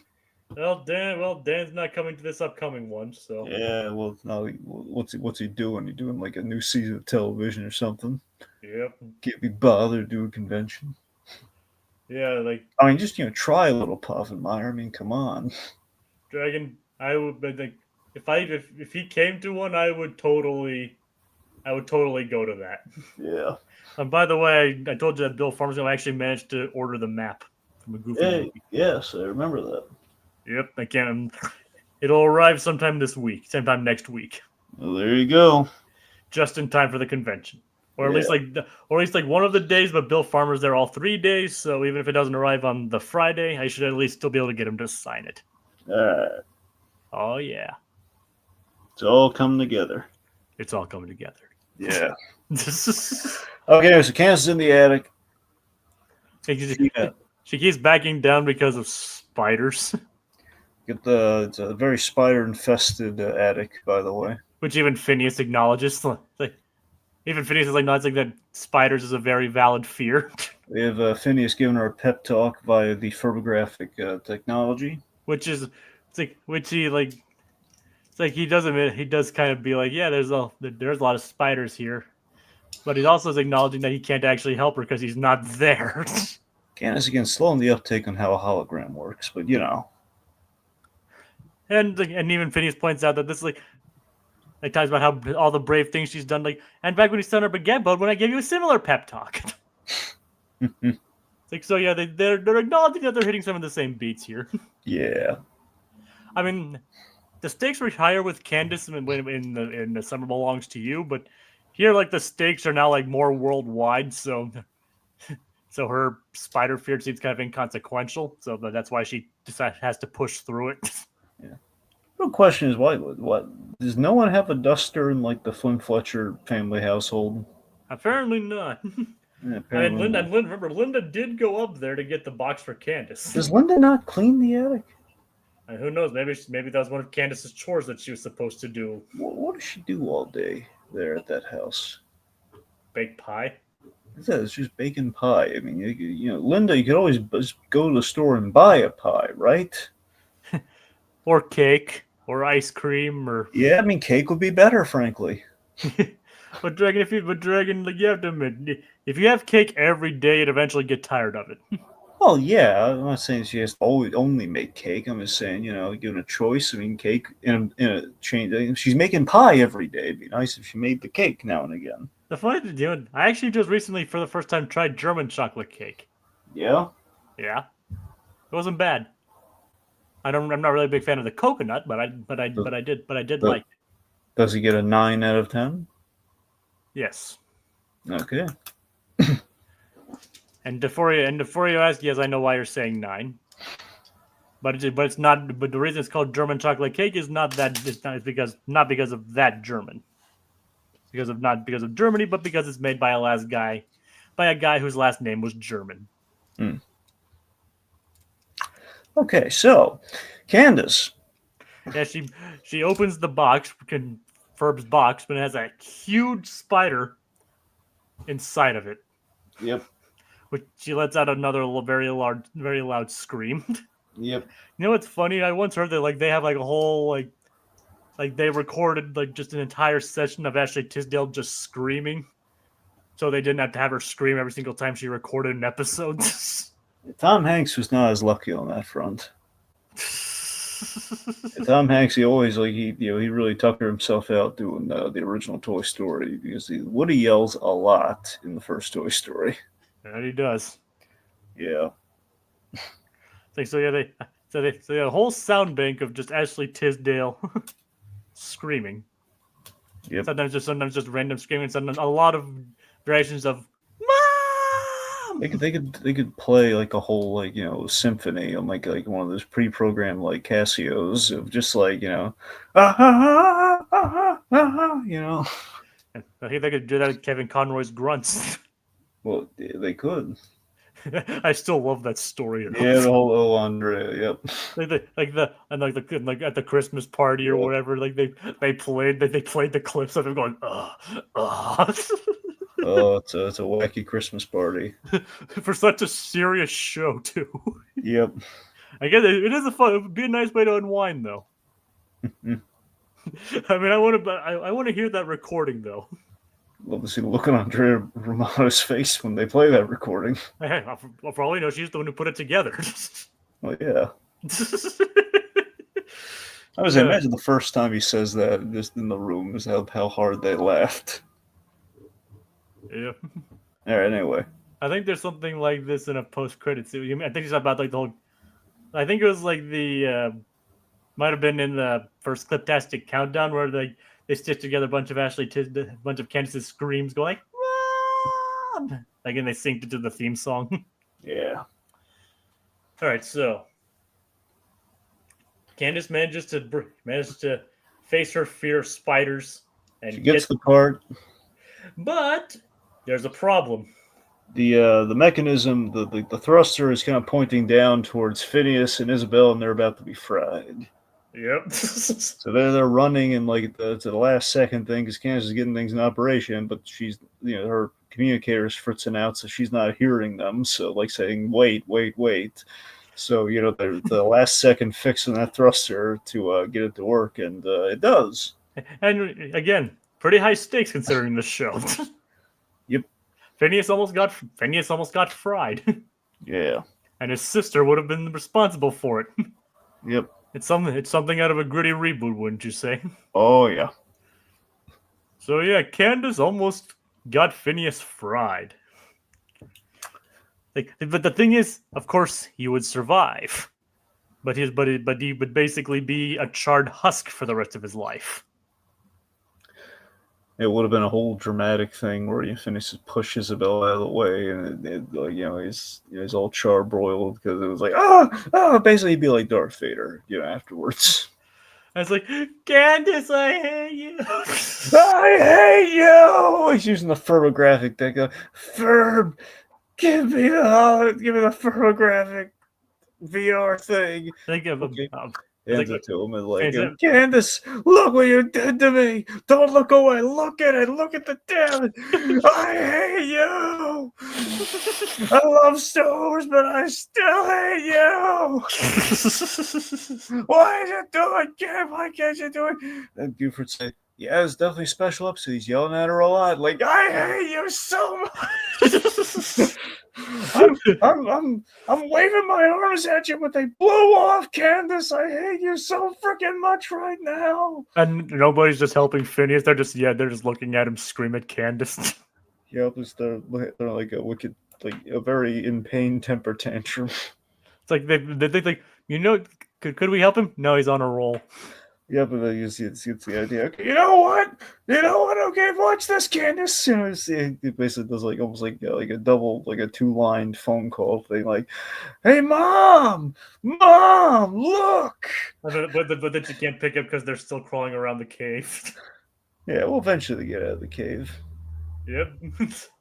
Oh my God, what happened? Look what your daughter did to me.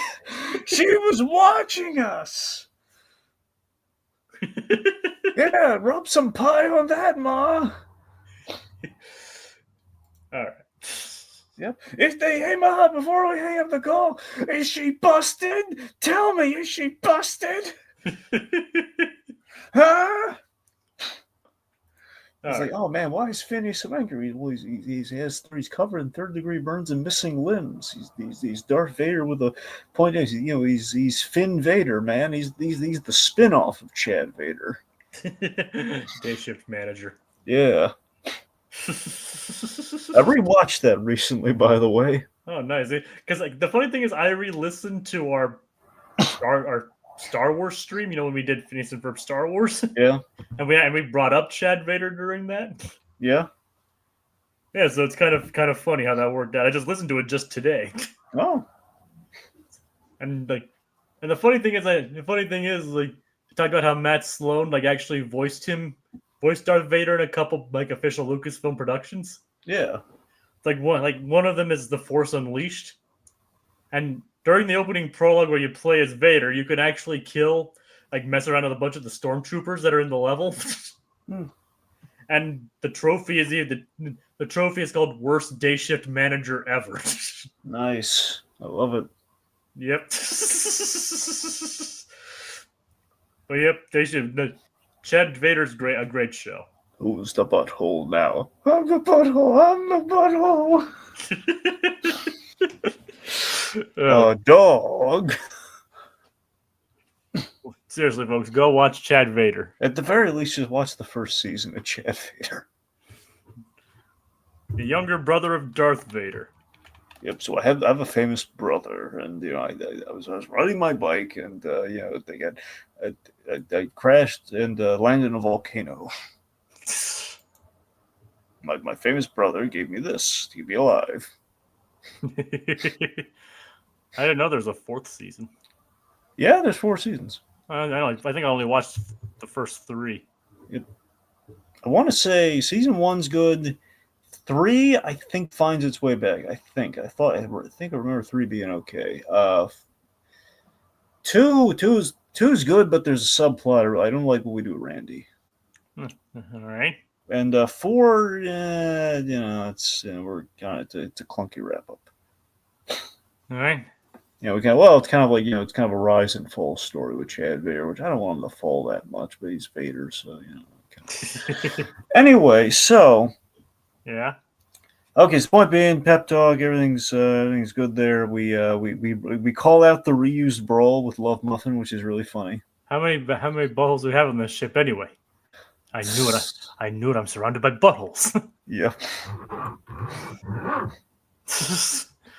Yep. It's they literally reused the same animation, just swapping out the backgrounds. Yep, calling out the old Robin Hood trick. They probably saved a couple $100 on that scene. Oh yeah.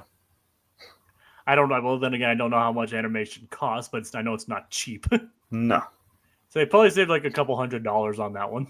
Most likely. If you notice, because Rodney is still in the fight scene when they do that. The most cost-effective scenes to animate are the scenes where it's all black and you just see the eyes moving. Remember, they did a whole episode based on that. That's what I mean, yeah. And it was a great episode too. It was the animator's favorite episode, I promise you. It was always oh man, if all the episodes could be like that, we would be so happy. Someone needs to make a show just called Eyes. Yep. Where it's just pure black. No, they call it the mind's eye. And then just an entirely black screen except for the occasional eyes. Yeah. Now that would be a show. It's like when they put out that stupid toy that was more of a theoretical concept than a toy. It'd be like the animated equivalent to that, where we want the kids to use their minds to imagine what's going on. Or Perry the in-action figure. It does absolutely nothing. Exactly.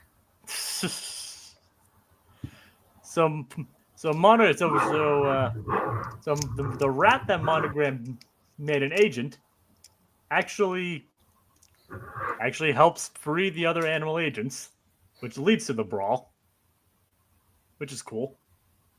You guys, it was pretty neat to see. It's pretty nice to see Monogram actually taking charge despite not being in charge anymore. Right? Oh yeah. Now, who would buy a brick for a toy? It does absolutely nothing. Remember, that's how the joke ended. Yeah, I remember. Bregan, would you get a brick as a toy? Well, no, I'd watch it dance, like Amy the Dancing Brick from that Muppet Christmas special. Oh God! Be amazed by Amy the Dancing Brick. Yay! Of course, it also reminds me of the Freakazoid brick gag. You get hit in the head with a brick so many times, you just go into a stupor of brick. And Doof actually gets into a bit of a fight with Rodney. Yeah. And again, we get the Doofenshmirtz with a mop, but in this case, he actually uses it to his advantage. Yeah. He actually manages to knock Rodney out. Rodney's planning on taking the world and taking it even further. Yeah. And instead of just a winter, plunging it into an eternal ice age. And Candace almost fires them all into the sun, and thankfully she pulls the plug at the last second. Yep. Yep, so everything worked out. Monogram thanks Doofenshmirtz for helping save the day. We have a little psych still evil. And we haven't even talked about like talking about Carl, Monty, and Perry teaming up to infiltrate the base. Yeah, so they infiltrate. We don't have to spend very long on it. But it's no, you're right. It was cool though. My favorite thing with Carl as the interim Monogram is every time I see his mustache talk, it reminds me of the mayor from Townsville. It's like $2,000.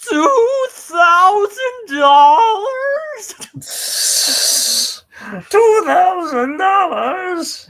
You remember that one? Oh yeah, I definitely remember that. Oh god, but yeah. Now that I didn't make the connection, but now that you mention it, I do. I totally see it. Because the way that man's mustache moves is just it's perfect. It's like, how much money do you girls need? Oh, $2,000. Okay, it's sure. $2,000. And also, God bless Tom Kenny. Yes. that was his role. He did that before SpongeBob, by the way. Yes. But I think after Rocco. Yeah. Or at least around the same time as Rocco. Yeah. Well, I think it was. I think it was after Rocco, but I'm not sure. Well, Rocco was like, God, I think Rocco was 94, 95. And Powerpuff Girls around that same time, though. I'm trying to think. I'm trying to remember what. Trying to remember if Rocco came before or after Hey Arnold. I think it was. God, I don't know. I think. I think it came before because Rocco's like the fourth show made by Nickelodeon. Right? That's the thing. So Rocco, because Rocco was kind of like the takeoff of like this. Ren and Stimpy opened the door, and we could do Rocco, and then we could do Hey Arnold. So I think it's kind of interesting when you look at the shows because it's kind of graduated versions of them. For example, you start with Doug, you end up with Hey Arnold. You start with Ren and Stimpy, you end up with Rocco. And what does Rugrats lead to? All grown up. I mean, there might be maybe. I don't know if I would say maybe All Real Monsters, but there's all the other. Well, I guess a Klasky Chupo kind of thing. That's what I'm saying. I think maybe more so. Yeah, I don't know if you want to say. I don't know if Rod Thornberry would be appropriate, but All Real Monsters feels a little bit more in line. So maybe. I guess it does have the more Klasky Chupo connection there. Yeah, yeah. It's like so you have the world is like the world is saved. Rodney is arrested, and what we were saying about the infiltration. Your favorite thing about that? Well, no, I love how we animate Carl's mustache, but we had Perry take out the troll guy. Yeah, like they have a cave troll, which I think is a reference to Lord of the Rings. Probably. Let me see. Like the wiki lists and the wiki does all this. Like they calls it cave troll, just like Fellowship of the Ring. Yep, Lord of the Rings. So yeah, so Perry takes out this big dude. The world, and then at the end, the world is saved. Hey, and once again, the day is saved. So Alka's out of business as Colonel Contraction, shows up there. But thankfully, with Alka being out of business, Major Monogram, Francis can just buy it back. He's like, well, the name Alka just came available. So did their building. Oh, let's start an organization and call it that. Yep, which is awesome. So Monogram now owns Alka. Yep. So it's like, but he has to fire Colonel Contraction. Well, that's to be expected. It's funny how that works. It's funny how business works sometimes. Yep, it's like the first episode of Dinosaurs. You remember the first episode of Dinosaurs, Jacob? I think so. Where basically his dinner escaped, which was like a living creature, and he chose not to eat it. And because of that, it became his new boss, and he kept his job. His new manager, his new supervisor, and he kept his job, but he's not getting a raise. Nice. Yeah. But yeah, so again, we don't get much of Jay Leno in this, but it was nice to hear his voice. Oh, it's always nice to hear Jay's voice. Yep. Debacle. We call him Jay because he's our pal. Debacle! Apparently his first name is James. Well, we're not that close. I mean, I didn't know that his name. I just saying I didn't know his name was James. Yeah. James Douglas Muir Leno. Okay. All right, all right then. So summer is saved. Phineas and Ferb, of course, throw another concert to celebrate, and the world blows up. Yep. So we had this credit gag between I still really wish that Buford had done the recap of the episode, and then we ended with the thing blowing up instead of like the Alka, the Alka bit. I still want the Alka bit to be in there. I still think that was like a little confusing when Buford does the world blows up right after that, where you would have no idea what's going on with Doofenshmirtz and the rest of the guys. Well, to be fair, remember this was kind of like a hour-long special aired but Disney Plus split into two. Well, yeah, still feels like Buford should have recapped the situation. I don't know if they intended it to be individually split into two parts. I don't think that's why they did. Yeah. But yeah, so it's kind of this funny kind of gag where like every time they try and run a simulation to save the Earth, it blows up. And then we have all the Buford credits. Yep. There are a lot of people who deserve recognition. So remember, folks, take anything away from this episode is that Dan and Swami didn't have anything to do with the success of this episode. It was all Buford. It's all Buford Van Stomp. Stomp. Stomp is all Buford Van Stomp. Yep. Yep. And they celebrate again, and then the world ends once again. The world blows up. Yep. Like, Buford, I think there's something wrong with this program. And of course, the credit is animated me singing the song. Yeah, singing the praises. Yep, dengue fever. Nature's gross. And Buford. Yep. And I think that covers everything. Indeed. Did we leave anything out, Dragon? I mean, I think we're let's see. I mean, and of course, Linda and Lawrence get out of the cave. Saul had no idea what he was doing. That's pretty much it. Yep. And of course, again, it's nice to have Wallace Shawn in this show. Well, yeah. Science slumber parties. What about our people, Bob? Who's helping them out, huh? You've penetrated the bureaucracy. Oh, God. Yep. That movie was ahead of its time. Life is like an enormous... Yes, Bob. Well, let's hope he doesn't have our insurance. Well, let's hope we don't cover him. And now we're I'm so glad you... I'm so glad you... Insert Wallace Shawn quote here. It's a good thing too, Bob, because otherwise you were about to be.